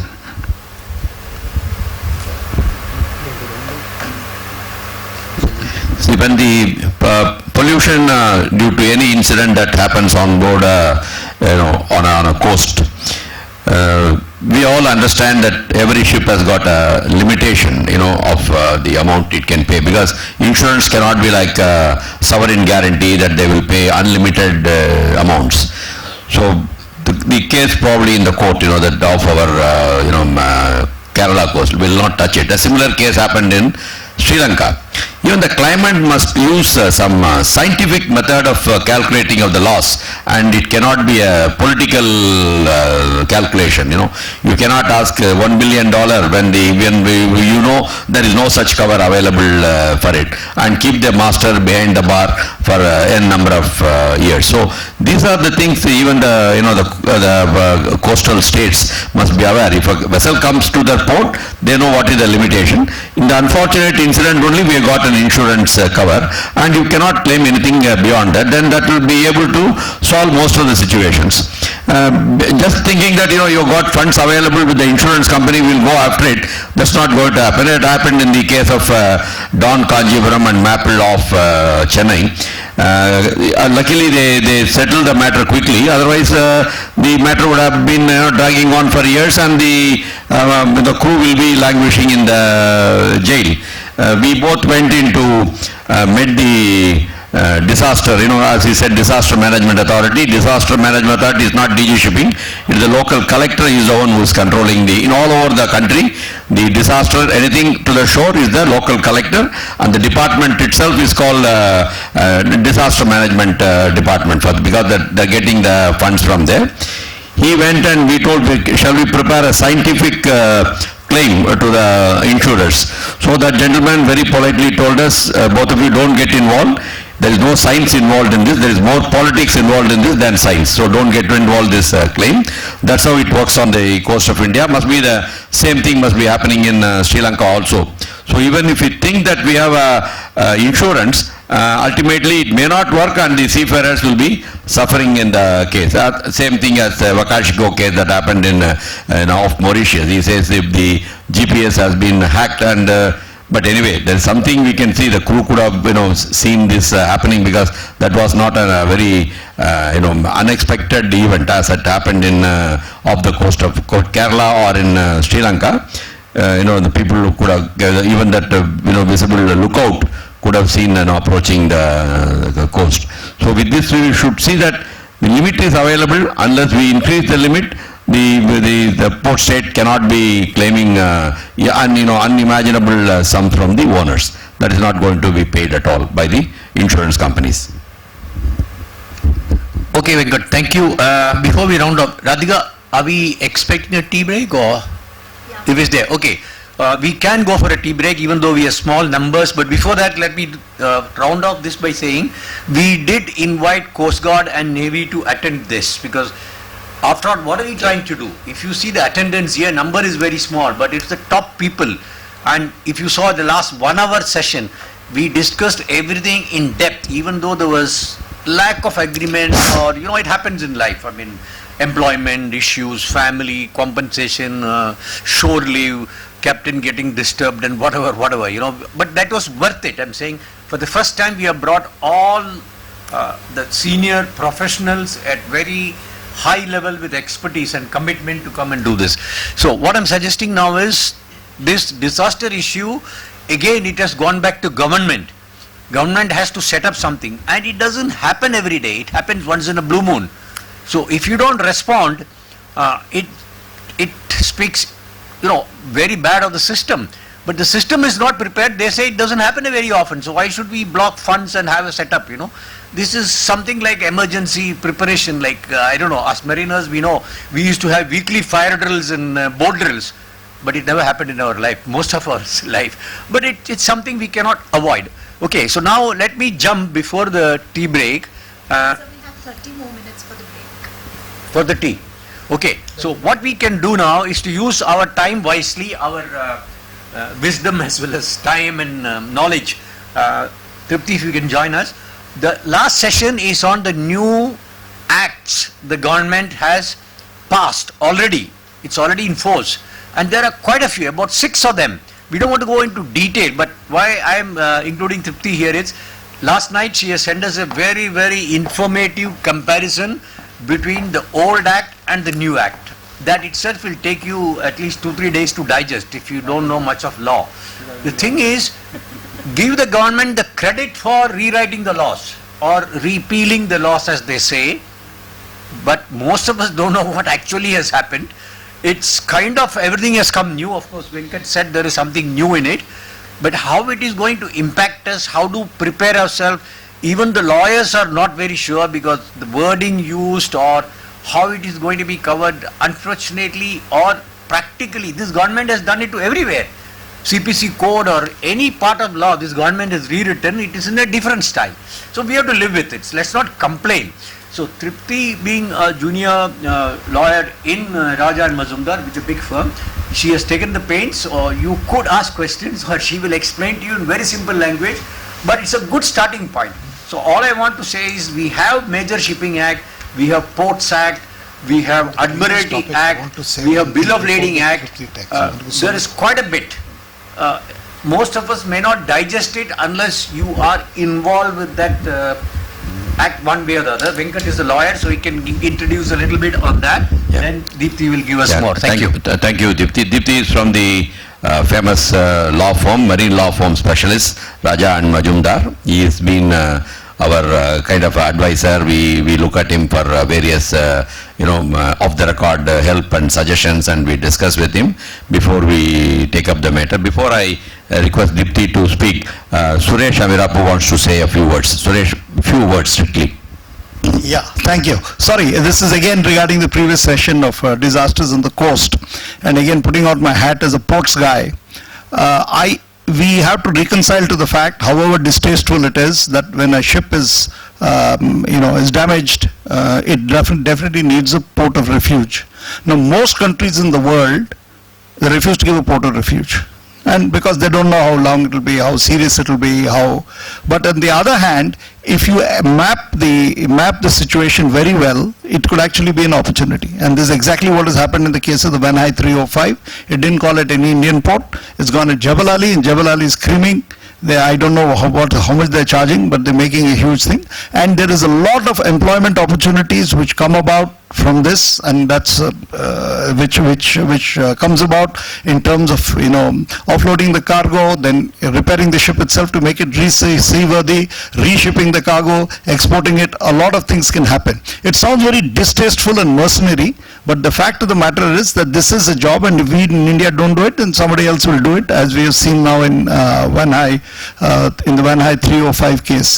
The third point is there is some talk about having something called a salvage ship on standby, and all ship owners must come and get into some contract with that company, and if they come on the Indian coast, then you must have a salvage contract in place. I'm very skeptical of how this is going to work practically. I'm very skeptical about that, but it looks like very hastily thought out idea to try and put a band-aid on a problem which is now facing you.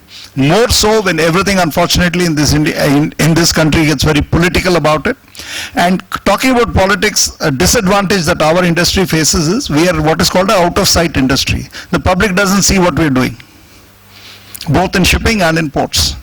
In fact, you go to any Indian port, you'll find a big high wall there. So what is happening beyond the wall, the public do not see. You can build 3 berths, you can build 5 berths, you can build 0 berths, nobody will know. And that will not translate into any political advantage. So now I'm very glad that finally, if you see this whole flurry of new incentives and attention that is coming into the industry, suddenly the government is talking about shipbuilding clusters, and they're talking about ship repair clusters. There's asking companies to sign MOUs with these shipyards. Recently, Tuticorin port is exploring setting up a shipyard there. They're talking about having shipbuilding which is up to VLCC stage. So finally, some attention is coming. I think this is a very good opportunity when there is finally some attention is coming in the industry to get all these things sorted out as well. Yeah, so that's my 2 bits. Thank you. Sorry, I didn't want to hold you up. Thank you. Thank you. I would like to thank AMICIE first for inviting Bosan Mitra and Co. to speak about the new maritime reforms that have taken place. I think in the first session there were certain provisions of the Merchant Shipping Act that the 2025 Act being discussed regarding the security that would a safety operator would need to be set up.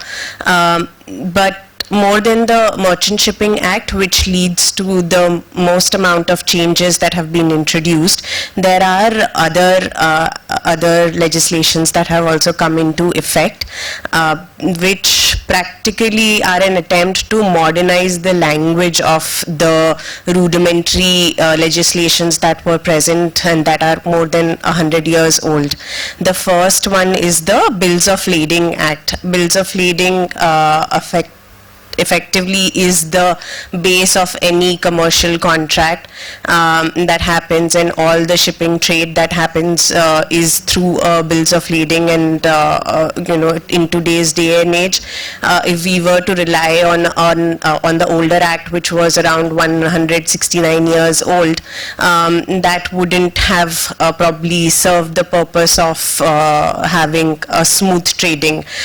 So the expectation was that with the new Bills of Lading Act, there would be, it would be brought in consonance with the latest English COGSA Act, and we would try to reform and bring in the current trade practices. But unfortunately, it is a mere rewriting of what was there already.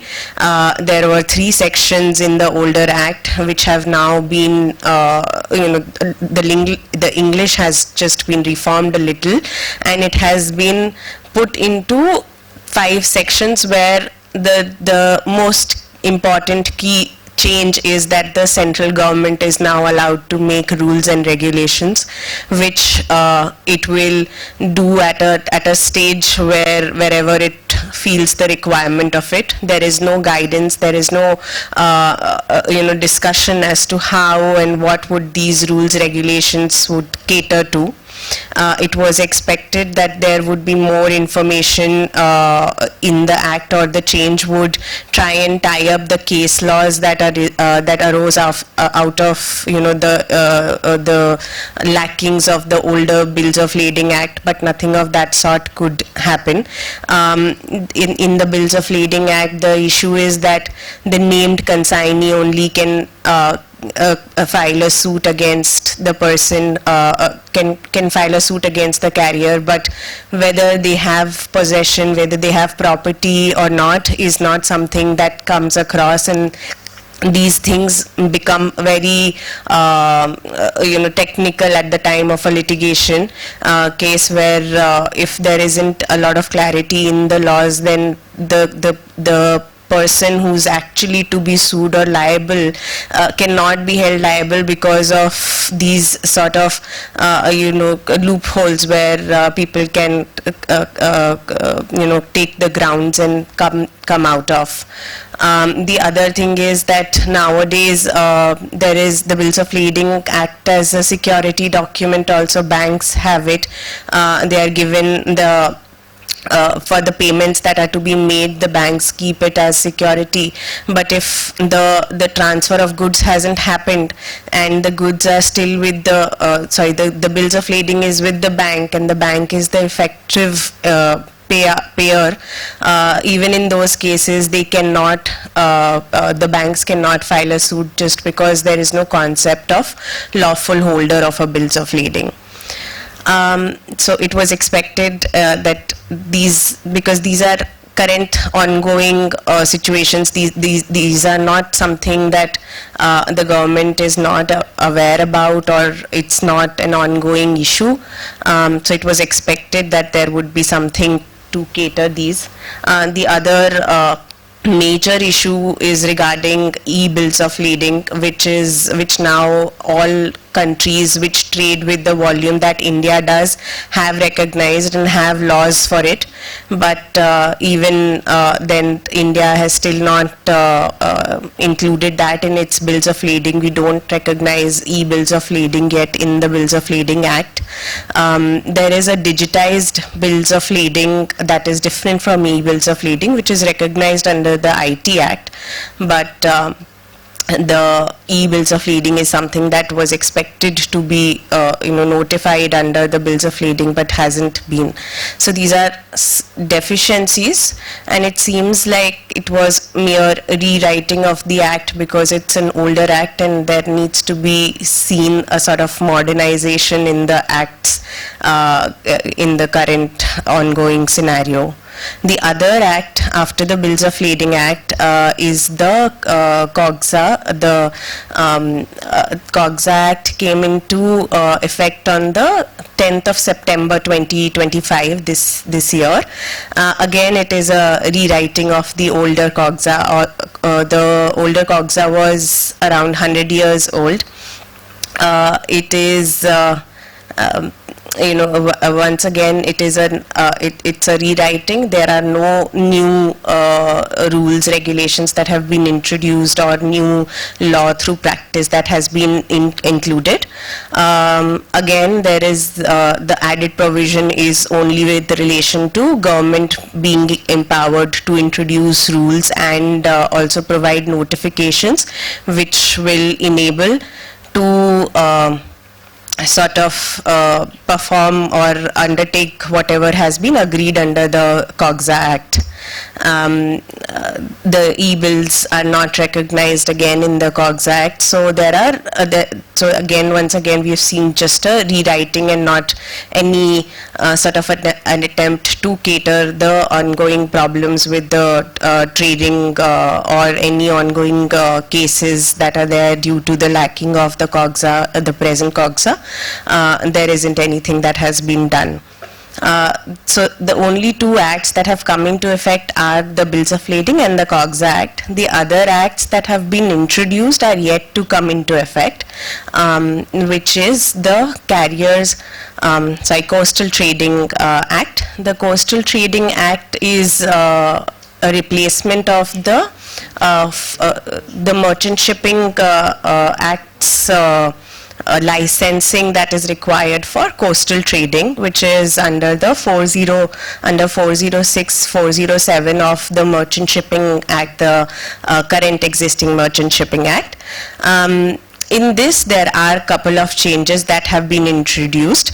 The government is trying to increase the cabotage regime that is there and have an Indian controlled tonnage introduction through this act, and it is trying to include all the sorts of vessels that are plying in the Indian waters to have a more regulated and controlled sort of regime for all the vessels that are there in the Indian territorial waters.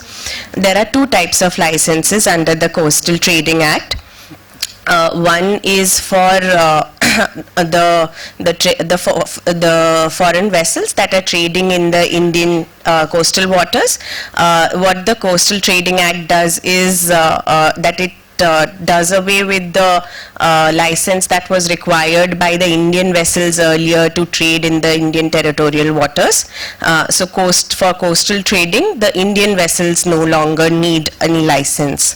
The Indian vessels, the foreign chartered vessels by Indian which are plying between India to foreign waters and are now required to take another different sort of a license. What this act has done is it has also given some clarity on what sort of grounds the license will be provided, which was not there in the Merchant Shipping Act, and the DG could, without giving any reason, revoke or suspend. It did not have to be a reasoned order at the time of revocation or giving the license. So that all has been put to place. There are the sections cover which are the specific scenarios under which the license will be suspended, can be modified. Now there is also a provision that allows the licensees to apply for the modification of license also. Earlier they had to sort of revoke the license that they have and apply for a new license. So that sort of practical, I think it has introduced some sort of ease in doing business. That was one of the attempts of this Coastal Trading Act. It is yet to come into effect, and so we do not know whether all the provisions that are there will be will come into effect as they are, or whether there will be any changes. Similarly, for Merchant Shipping Act, which is the most contested and most reviewed act, which is yet to come into effect, there are ongoing reviews of whatever is there right now as well, and it is, while it has received President's assent, it still is being reviewed, and I'm sure people are here are one of the prominent people in the shipping industry. They would be aware of as to what are the sort of. Just let me stop you. The act has come into force. Only the rules have to be made under that. So the sections to come into play, because the old rules are already in force.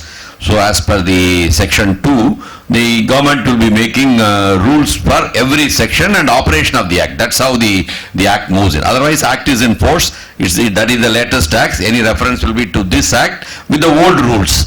The old rules will be repealed. When they start making under section 2, they will start making the operating portion. Every section will be established. Every authority will come into force, because the new man is going to be called not Director General of Shipping, he is going to be Director General of Maritime Administration. So they will be making rules, and they will be making the secondary laws as per the new act as it comes into play. Go ahead. So. No, it is come in the Gazette. That's what the discussion that day we had in the Maritime International Group. No, the act has come into force. The section 2 has to become operative. Section 2 will be notified each section how it will function. So yeah. So you cannot say that act is not there. The old act has been repealed. And as per the section 324, we have seen old rules will be still in existence. All the orders passed before all will be in existence. When the rule 2, they will start making the fresh rules when it will become operative. The first sections will become operative one by one. So act is current. We have to refer mean 25. 58 is gone. It is nothing called old act. It is gone. 25 is the act. Rules with that 58 was made. So the 58 rules made are continuing because of the section 324, which has given power to the old rules made and old secondary legislation made. They are continuing. Under the section 2, they will be one by one, they will be replacing it. So This is the... See, there are different parts. No, I don't know exactly how many parts. I had 16. About part 4 and part 5. They said it will be subsequently notified when the rules are coming. Exactly, that is what section 2 says. If you see the section 2 of the Merchant Shipping Act, don't go by the bill, Act says section 2 by stage government will be announcing the new operating portion. That is why it is still called Director General of Shipping, not Director General of Maritime Administration. Though the Act says that is going to be there. So by virtue of the old Act, Director General of Shipping is functioning because the rules are still sustaining. Similarly, we will be making new rules. We will say from so and so date, Director General of Maritime Administration will function. Like that it will be coming in the future. So just to clarify, like in the sections, it is mentioned that upon it being notified, it will come into effect. So that notification for each part will come and then it will come into effect. So it is... Yeah, so it is not like it is there, but we can say that it is not in effect. That is why when I was mentioning about the bills of lading and COGSA, they have come into effect because a notification has come in the official gazette saying that this will become effective on so and so date.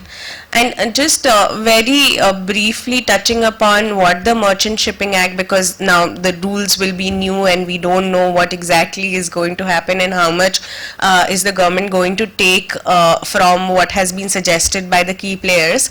The good things that are happening are that we are moving towards the international conventions. We have seen that the SOLAS, the MARPOL, everything is being, yes, it is specifically embedded in the Act. Dipti, I would like to interfere. See, the CMIMI has recommended, instead of mentioning each and every instrument in various sections, we should have had one umbrella section in the definition itself, that all instruments ratified by Government of India will be accepted by the Act itself and subsequent rules will be made.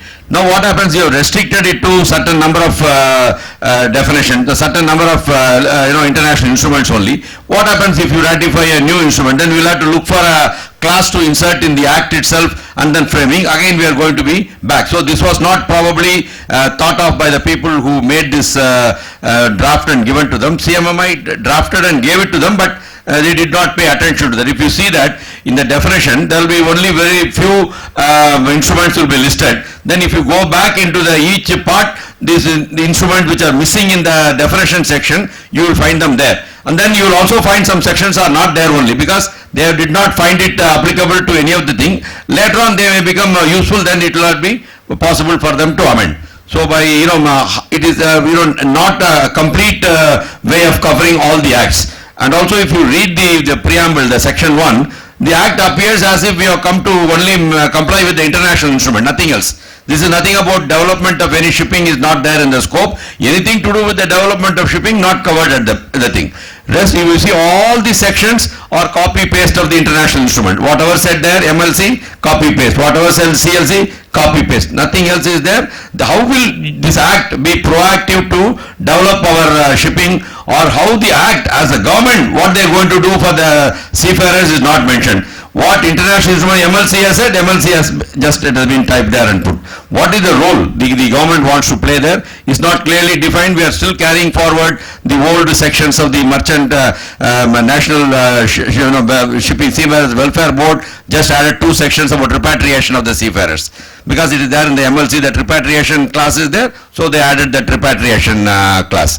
There is nothing said anything further than that. If it is not there in MLC, our act is silent. We have not applied our own situation. What is required here has not been applied. It's found wanting. As I was talking before, the act per se applies to the ships, but what about seafarers? It should be applicable to the Indian seafarers. Indian seafarers, whether they are employed on board our vessels or in the foreign vessels, that application should have been there. It is not there. You can go through that. It is not there. It should have been there. And the prominence has been given to OCI. The OCI, how OCI owning a ship somewhere else is going to improve our Indian tonnage is just a mystery to me. OCI owning a foreign flag. OCI itself is not an Indian. OCI is a given thing to say that we are a larger diaspora and then we have various government functions. Otherwise, he is not an Indian. He himself doesn't consider as an Indian. If you see the WhatsApp group today, we are attacking so many Indians who are settled outside that they are not raising voice when other governments are oppressing us. So now OCI owning a ship in Panama, how does it improve our tonnage? This is a mystery that we'll ask these questions later on to the government. Please go ahead, madam. Are you in the technical committee for rule writing? No. You should be, no? People like you are not there, how it will?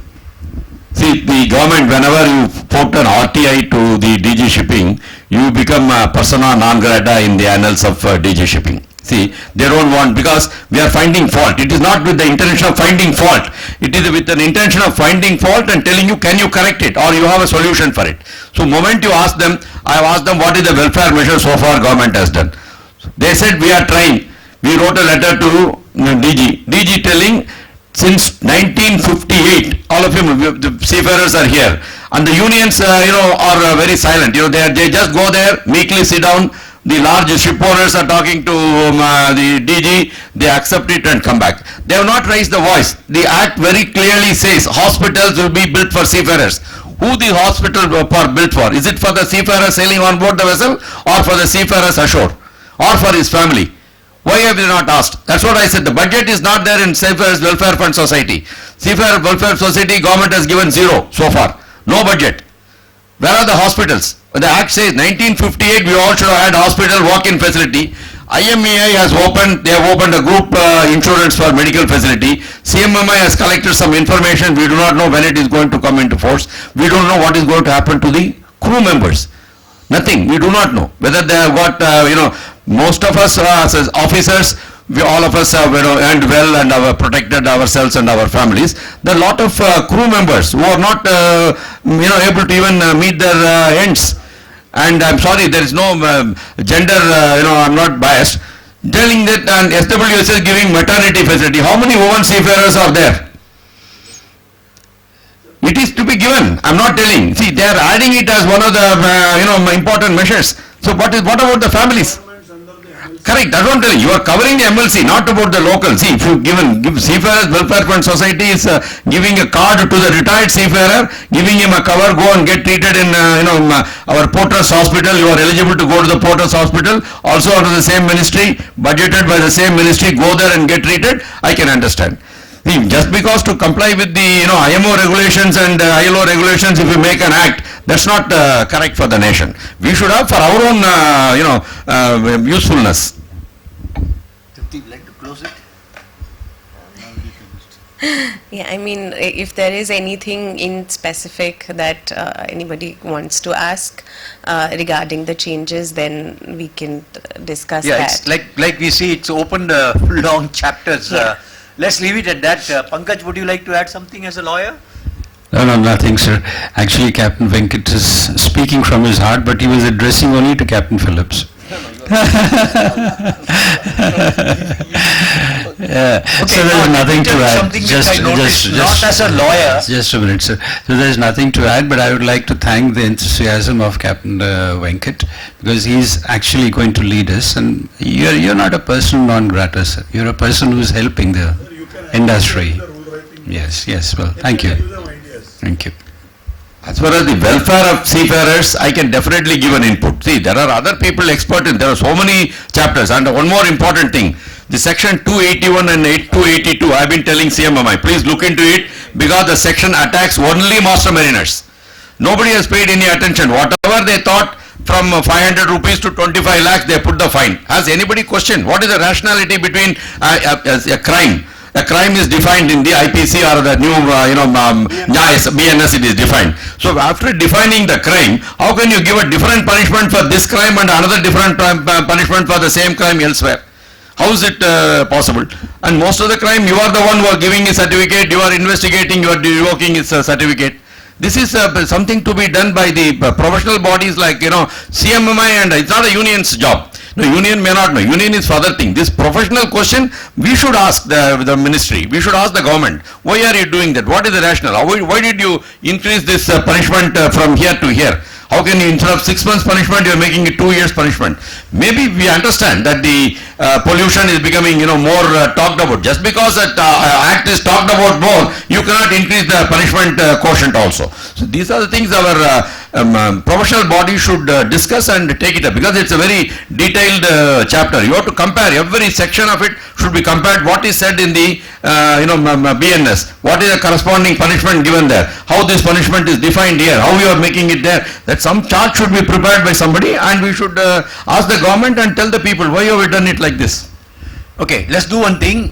Tea is just about getting ready. That's what Radhika said. Meantime, I'm going to do two things. I'm shuffling a little bit. Pankaj and Tripti is going to be replaced by Mohanlal and David, so that we can address your topic.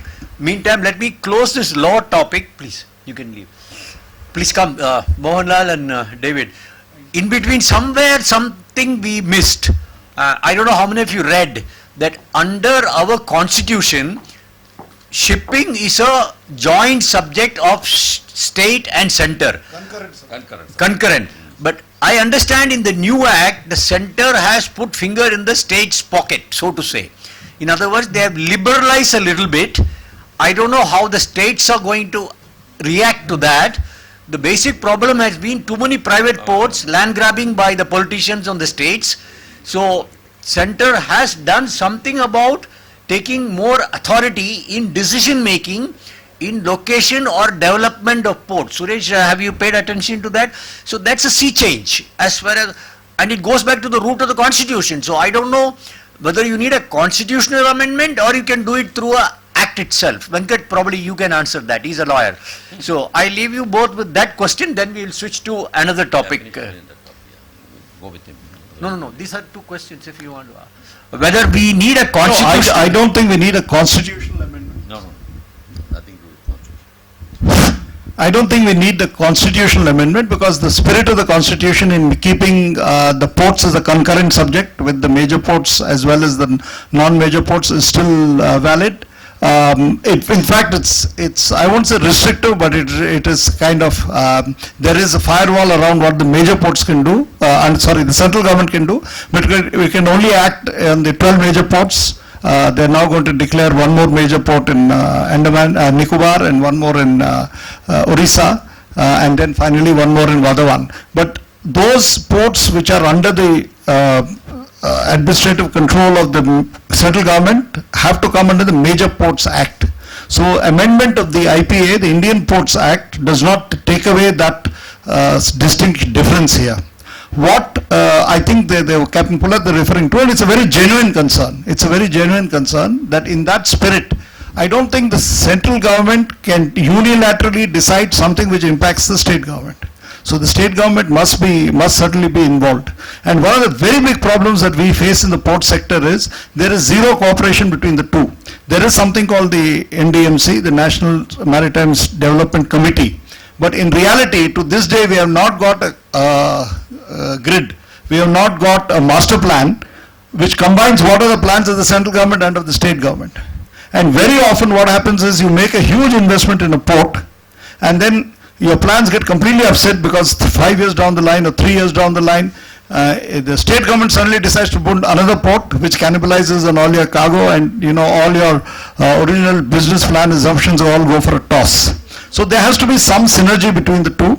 That again is missing in the Act. This is one of the things that we had brought up when we were asked to give our inputs for the IPA, but all these seem to have been ignored. I think there is there is a sort of tick the box exercise to say yes, we have consulted the private sector and we've put our drafts on the website of the government. All of you can give your comments if you want, but all those comments are just taken away. I don't think that anybody actually goes through them to find out what has been there and how it can be implemented, which is the same which the previous panel mentioned about MSA, and it's really not too different about the IPA either.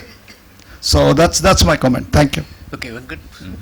Okay, let's do one thing. Let's use the time best. Radhika, tea ready? I don't know. Not yet. Will we get or not? Okay, we'll get, she promises. Okay, meantime, I called David and Mohanlal here for specific purpose.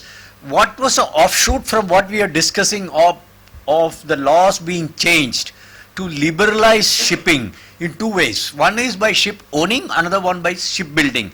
Of course, it's all political, big noise being made, but I don't know how it will come. The issue is port-driven shipping. Just by building ports, shipping will increase, or our trade will increase, export, import, foreign exchange and job creation. Mind you, there is something called Sagarmala, which was Bajpayee's long back, which was not a bad idea. But the thing is, we are not blaming politicians, don't misunderstand, not even the executives. The problem is India has to take initiative in doing certain things right. If we don't get it right, we are the big losers. And here is where we experts come in. This is where our contribution is. In fact, the whole seminar here is coming up with memoranda to submit to government on each session. I already made a draft of it. All the panelists have it. We will add some value and send it. If it gets heard, well and good. So here is something from Institute of Marine Engineers and Naval Architects. For example, Mohanlal has been in shipbuilding. His sad story is he never got the subsidy he was promised long back. And he built ships and he sold, and finally he went to Africa. He didn't go to US, he went to Africa to build ships. So we want him to come back to build ships in India. That's a new story now. Is it possible, Mohanlal? Are we talking the right sense of developing shipping and shipbuilding? Let's talk to the marine engineers and the naval arcs. Please, David first. Okay. Thank you, Captain Pulat. Good afternoon, and wonderful opportunity to speak. I think everybody has spoken a lot, and I think a lot of value addition to the so-called white paper, which hopefully somebody will take cognizance about. But coming to shipbuilding, India has never been able to be one of the bigger players, but Narendra Modi ji has a vision. By 2030, he wants to be in the top 10, and by 2047, I think in the top 5. Very aggressive thinking. I think they are also going to look at a lot of financing for the shipbuilding. Where are the bottlenecks? I mean, recently I moderated a session for shipbuilding at the IMEX, and we had the vendors there, and the vendors was telling us that they need to have volumes. They can't just build for the current infrastructure, or even if there is positively a huge increase, they will still have to export machinery like MAN and whatsoever. They will have to probably export to the other shipbuilding yards from India. There are a lot of bottlenecks with the customs and other issues. If they build the machineries here, they are talking about huge levies, and then it can't be made a very affordable sector for them. Secondly, we looked at electrical automation, like we had there Kongsberg, and we had also marine electricals, and they mentioned that they can build here. They have the human skills, they have the infrastructure, but they require the small components like the those small components which make up the PCBs, and they have to be all imported. I mean, because they are not manufactured here. So if there comes a time when they actually start getting manufactured here, then it will probably be a very cost-effective trade. Otherwise, it's become very expensive. And who wants to buy an expensive ship? Why would a ship owner want to buy an expensive ship? So if that is what it is about, then there are a lot of things which has to be changed from the current scenario. We can't have people buying a ship, say made in China at X price, and for the same ship or same quality of ship, question mark again with the quality, we don't know. We have built a lot of ships in SCI and we know the quality of ships which were made. Will be X plus 2 or X plus 3 or 2 times X, I don't know where it will be leading to. That is one point of view. The second point of view is that if you start building ships, we at Great Eastern, we tried our hands at building 2 ships in Mazgon docks. They were anchor handling vessels, very advanced anchor handling vessels. We were same time building in Colombo shipyard, and we also building in Singapore. We got the ships in from Colombo shipyard with a reasonable amount of delay, very small delays. Singapore very timely. Mazgon docks, they kept on building the ships. It went to 1 year, 1.5 year, ultimately went to litigation, and we decided to take all the money back at the very advanced stage of building those ships. So, Jag Leela and Jag Lakshmi, I remember very well. In fact, I was part of the main fleet, but I was asked to go into the offshore state and be there every week, having meeting with the Mazgon dock higher-ups, trying to see, drill some sense in them that, okay, if you can't do something, trying to help them, support them in whatever way we could. Ultimately, it was a big disaster. So, is it going to be the same? Is it going to be better? Time will tell us. But at the moment, huge question marks over a lot of gray areas. So that's my small take on this huge ambitions of the government.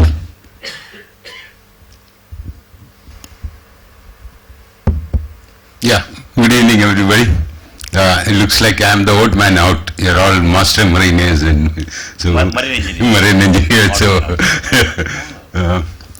I've been in this industry for the last 45 years, and for when I came to Mumbai in 1980, I worked only for 2 years and 3 months. Then I started on my own.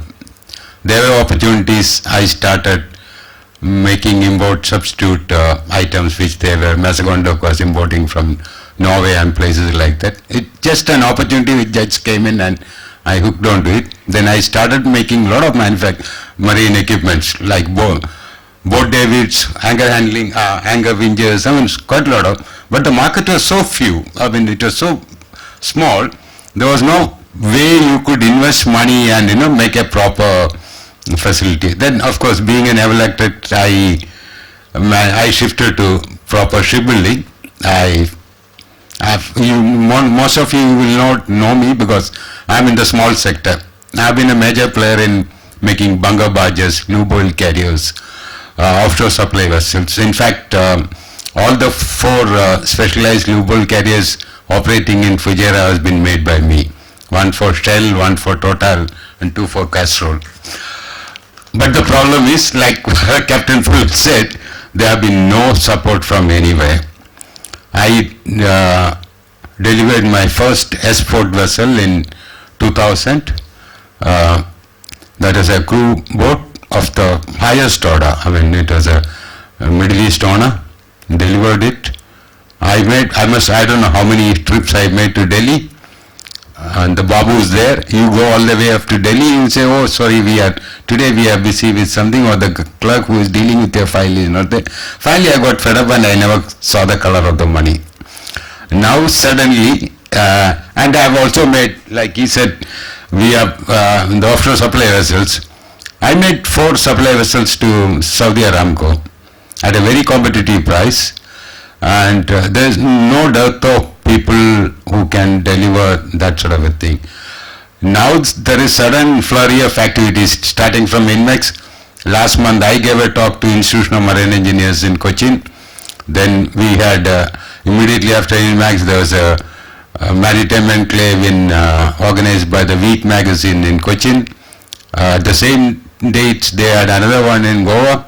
Now we are having the governing council of a new Maritime summit which is going to happen in February in 2026 in Mumbai, in collaboration with the government of Cyprus, and the ex-chairman of BPT, Mr. Jalota, is the organizing chairman of this. So there is a lot of flurry of activity, a lot of people are talking about anything, and to be very frank, I am very skeptical. 2 things. Other than a shipbuilder, naval architect, I have been an honors representative. I used to do surveys for Panama. I used to be a flag surveyor. I used to be a class surveyor, not the main class, the class of convenience, like a class of flag. Yeah. So I used to do all that, working closely with us. I've seen how the Chinese shipyards work, the Far East shipyards in Singapore. I've attended dry docking in Malta shipyard everywhere. Suddenly the focus is on big ships. Hyundai is coming. You are talking about 2,000 acres in Tuticorin. Yes, that's correct. They already acquired the place. And out of that, 1,000 acres is going to be taken by Mazagon Dock and 1,000 acres by CSL. Okay. So what happens? What about the other players? Okay, you two big players come. What he said is correct. I have been associated with Mazagon Dock from 1983. See, the problem is all these shipyards, major shipyards here, they more or less work like government organizations, not industry. There's a marked difference between an industry and a subsidiary of the government. Your board itself is controlled by the government secretary and there are other people. It's not like an industry. A CEO of an industry can take decision which is relevant to the industry. Here it's not like that. There was an issue when long time back Reliance wanted to make some tax and they approached me. Well, can you talk to Cochin Shipyard and take this order, which they regretted. So I approached Cochin Shipyard. I had a meeting with the chairman, everybody. Finally they agreed. Then they said, Mohanlal, but only problem is that what is the benefit you are getting out of it? I said, I am a shipbuilder. I am supposed to be partnering with you. No, but then we have to go through the whole process of tendering. Even to take you as a consultant, you have to tender it. So I said, okay, forget about me. You take this order. So everywhere, this sort of bureaucratic red tapeism is there. So unless the shipyards are not working as similar to what is a government department, things will not improve. See, if you go back to history, when did this government, our government, start looking at shipping and shipbuilding? If you look at the name of the shipping ministers, you will know what importance we had. We had Shatrughan Sinha as the shipping minister. Can you believe that? The whole scenario changed. Even the DG shippings, that was a temporary, called a parking place for people who wants to come in Bombay for some time because of some other reasons. I mean, joint secretary level. I think the first real DG shipping came in when DT Joseph took over us. He made a lot of changes. And the real impetus to shipping and shipbuilding started with Mr. Nitin Gadkari. Before that, it was like it was a money making. I mean, I don't want to be too blunt, but I have a habit of getting into that habit. Okay, so now the focus is, you are talking about 70,000 crores. I don't know. I have been asking everybody, please tell us how this 70,000 crore is going to be displaced and what are the qualification criteria. I have been telling people, I mean, as a small entrepreneur, my problem was for all the payments and starting from the security deposit, you have to pay a bank guarantee, give a bank guarantee, which is a piece of paper. But you know how much you charge? The banks charge 2.75%. Compared to what is the lending rate in European countries or in China. China, they give a deferred payment for ships at 2%. Here I have to pay 2.75% for a piece of paper which is a bank guarantee. The people ask for a solvency certificate, 100 crores, 200 crores. It's very easy for somebody, some babu sitting there saying that guy you must have 200 crores of solvency. You know how much it costs? 0.25%. Just calculate 0.25% of 200 crores, how much does it cost? And at the bottom, the small print, they said, the bank has got no responsibility. This is based on the documents which have been submitted to us. So half these things are a farce. So unless somebody really take these things into consideration, bring in people who are actually involved in the industry, not the big names. Mazagon Dock, the chairman will go after 5 years, there's another somebody will come. I have been advocating a landlord-based shipbuilding facilities in India. People who are familiar with Dubai, earlier they had Jeddah, now they have the Dubai Maritime City. That's where, you have a full setup. All the facilities, including a triplet system, you have slippers, you have facilities for all the vendors to be there. It's a special economic zone. I get an order today, I just go and take a part of that. Okay, I'm going to He leaves a slipper there. I go and do the work, I finish and I go. I pay only for that. There are so many people in this country, so many entities in this country who can do that. Nobody is going to put up 500 crores or 1,000 crores. You know, I was involved in the Cochin shipyard, a new dry dock. The original cost of that dry dock alone was 1,000 crores. Now, by the time they completed, it went up to 1,200 crores. How many companies or entities here? That's only for one dry dock. So if you are talking about a big shipyard, it's talking about 10,000, 20,000 crores. So how many people who are not related to the industry or people from outside the industry will come and put up so much money, which is a very, very, you know, I've seen in my lifetime 3 ups and downs, and major. It's not, sometimes you are in a position where you have so much of order, you refuse order. Sometimes you are in such a bad shape that you don't have money to even sustain.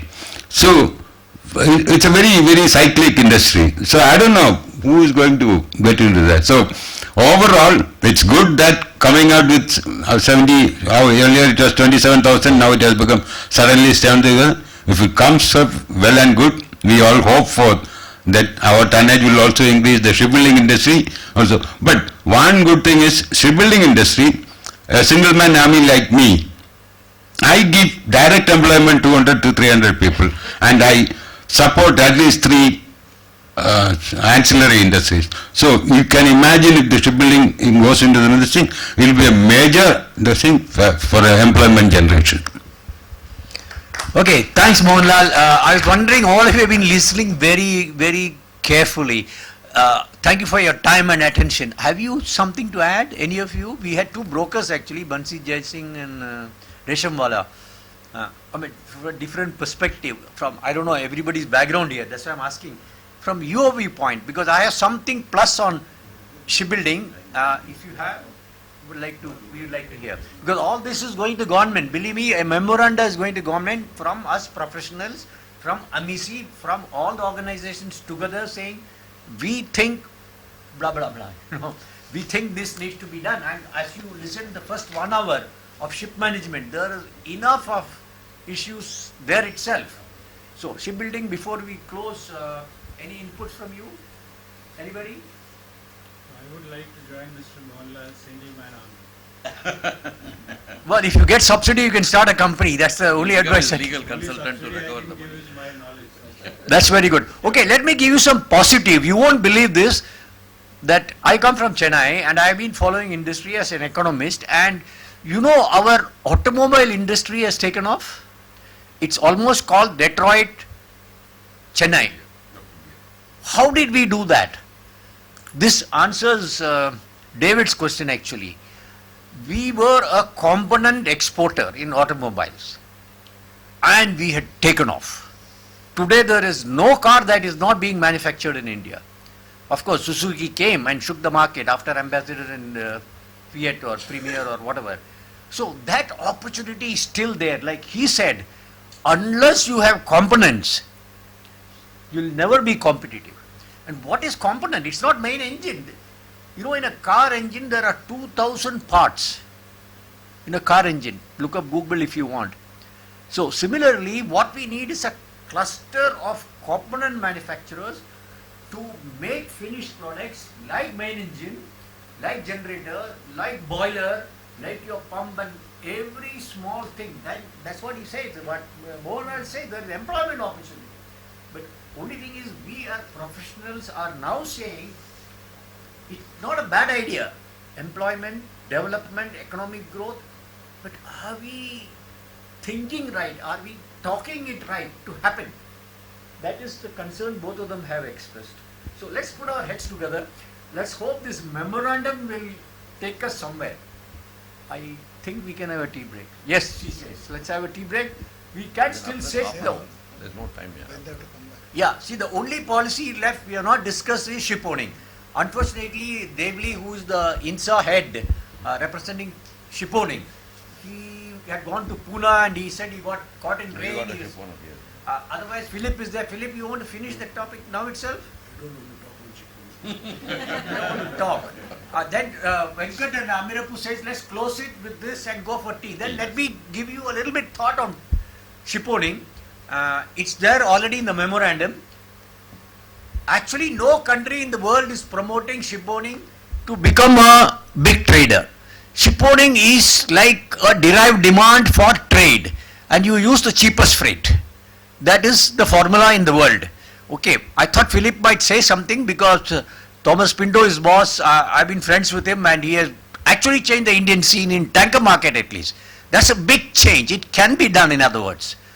But the issue in shipowning is capital intensive. It's very cyclical. It has, like Mohanlal said, it goes up and comes down. Now, it's cheaper to get cheap freight all the time by not investing. It's like, now if you own cars, probably as you get old, somebody will tell you better to go with Uber. Don't own a car and spend block money and a parking place and a driver. Whenever you want, you call Uber, it costs probably only 30% of that. So that is the story in shipowning. But essentially, what we need, Philip, is we need emergency fleet. We need reserve fleet. We need disaster response fleet. Plus, we need offshore fleet. Now, what is emergency fleet? When everybody puts embargo and trade restrictions on you, you still got to move oil, food and fertilizers and iron ore and, things like that. So we need, it was there in the old Shipping Act, for protection for shipping, requisition under license. So something like that this country still needs. So let's not give up on shipping. Let's not give up on ship owning, whether we build or not. My biggest fear in shipbuilding and ship owning, as they are talking now about oil majors, Indian shipyards, it is going to be a total PSU cost plus item where you and I as citizens will be paying through nose. Sir, one question on ship owning. Why do Indian owners very reluctant to flag ships in India? Because of the constraint. I spent 18 years in Great Eastern. Philip has been with SCA and now with Seven Islands. I was with SR also for 3.5 years. People are flagging the ships outside. Adani is flagging the ships outside. Tulan is flagging the ships outside. Mr. Bharat said every time threatens us that no, I will flag the ship outside because too many issues, too many bureaucratic systems, too many constraints. So, we talk about, okay, why Indian owners are not surviving or why there are so few Indian owners. But this is also one of the constraints what we don't want to address or we should address. Why is the system so bureaucratic? Why can't it be easy like Singapore MPA or like MSA in the UK? What about making it easier? Why do we have to be there outside their office for hours together waiting them for them to finish it is free because they don't care where the money comes from, where the money goes out. Here we are concerned about your investment, how you brought the capital, how you are going to spend the capital, how you are going to give the taxes. Singapore doesn't care where you brought your capital from. After that, there are a lot of controls, restrictions, honesty, doing straightforward business in Singapore, paying the banks, everything is okay. It is not like that in India. Here, your capital on paper should be from the legitimate sources. These countries you are talking about, they don't care, the money has come inside. After it comes inside, they can protect it. So that is the difference from Indian...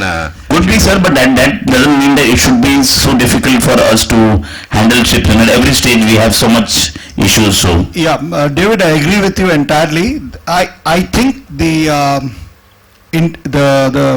grip that the bureaucracy has and is now as India's economy gets bigger and bigger, this problem is becoming higher and higher, bigger and bigger in magnitude. And as you say, here is an Indian ship owner who's seriously concerned. And I work in the port sector and I work for a company from overseas, which is here. It takes me a great deal of trouble to keep persuading my shareholders, don't abandon India, because the experiences some of them have been through is so difficult. And don't forget, these are companies which have the option not just to invest in India, but to invest in so many other countries. Correct. So whether you like it or not, every day when the board meets to look at future projects, there is a comparison being done between what is happening in India and what is happening elsewhere. And a lot of these are solvable if we come out of this bureaucratic grip. And that's, I think, the way to put it. And unfortunately, people who know me, they feel that I'm cribbing all the time. Okay. But that's not true actually. It's I do believe that every problem has a solution, we must have the willpower. The biggest problem when I find dealing with the bureaucracy is we refuse to acknowledge what the problem is. Yeah. What is the real problem is not acknowledged. And in India, what is on the file exists and what is not on the file does not exist. So if you want to deal with an inconvenient problem, just make sure it doesn't come on the file. Then you don't have to deal with it at all.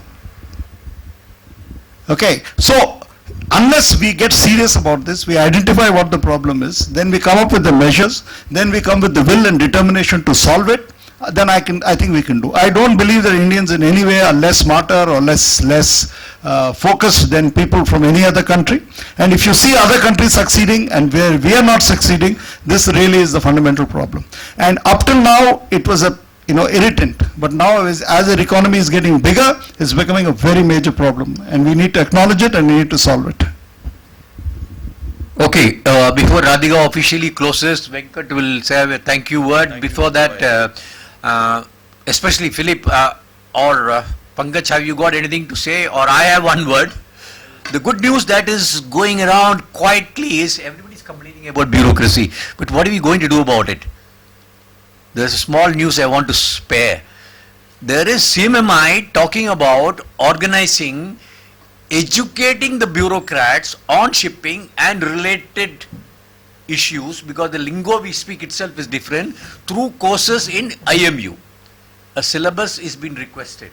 I hope it really is true, and I hope it comes through, because eventually what we are all saying is government is doing something, they have rewritten all the laws, God knows what they try to do, but we don't understand. These days it should not have been done like this. It all needs more inputs like that. So everything what the government is doing not coming out well. That's what Suresh says from the port sector. Bureaucrats don't understand. So I think we need overall on the system. In fact, AMICIE was born out of such necessity, like Philip said 8 years ago. We got together, full day seminar we had in Chennai on MS Bill. Nothing of that has been considered when the MS Bill was rewritten. But as citizens, we cannot give up. It's like passing the buck to our grandchildren. They will blame us for leaving things in a bad shape. So, Suresh will be the vote of Suresh, vote of thanks, and Radhika will close. Anything else? Otherwise, we are going to close. Thank you very much for attending. Yeah, but believe me, we promise that memorandum is going. Any inputs, always welcome. Thank you. Nothing from the floor.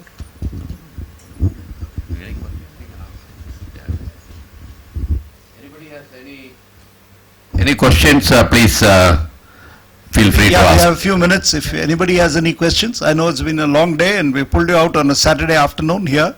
So thank you so much anyway for coming. And three of us have to catch a flight which is traffic jam.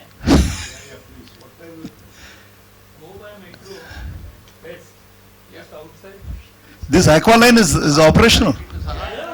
Yeah? Oh, from here it's operational. Okay. No, I've seen it. Yeah, I've seen it. So, okay. Okay, just it's my privilege to hold the mic and say a few thank yous. Firstly, a big thank you, Mumbai, because we realize it's a Saturday and we pulled you out. But more than the quantity of people who are here, I think it's the quality of the discussions. I think we have been very forthcoming. It's very nice to hear all these views. And I'm absolutely certain that if these eventually reach the government, and the government, as AMICIE is going to do, and put together and do this, and if that is the case, then eventually, if something good comes out of it, then that will be very nice. But as Pulat says, we can't stop trying. The mere fact that a lot of things that we do should not discourage us from not trying. And as they say, we have to attempt a lot in order to achieve a little. So let's, I think, keep going on to that. Then a very big thank you to the entire Marex crew. I think this could not have been done without that, and I'm sorry, and we wish Kamal a speedy recovery from his operation. And these ladies here in Marex and a few guys also there, they have been wonderful. To set this up in this place is not so easy. And also the venue, I'm honestly say I wasn't too impressed when I saw it. It looked like a little Sarkari kind of a place, but it actually turned out to be quite a nice, small, pleasant hall. And I think, and seriously, you guys should look to see if you can use this. If you use it more often, I'm sure that their standard will also improve. I asked for black tea, they said, nahi hai, sirf chai hai. वो मांगता है तो.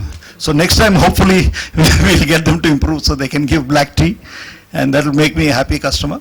And last but not least, I want to thank every one of you. I want to thank all the panelists. I know that Pulat has been relentlessly chasing you guys to give some inputs, and also to Tripti, who's put this together in just such a short while.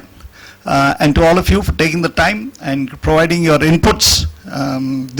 I really don't, I've been to many countries, and I honestly want to say that I haven't seen this level of interaction in many of them. So a lot of things that we are doing here is actually good.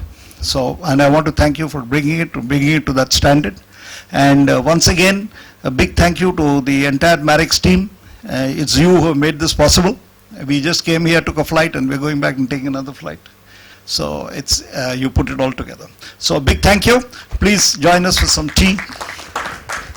All right, thank you everyone. We close for the day, and please join us for tea and coffee.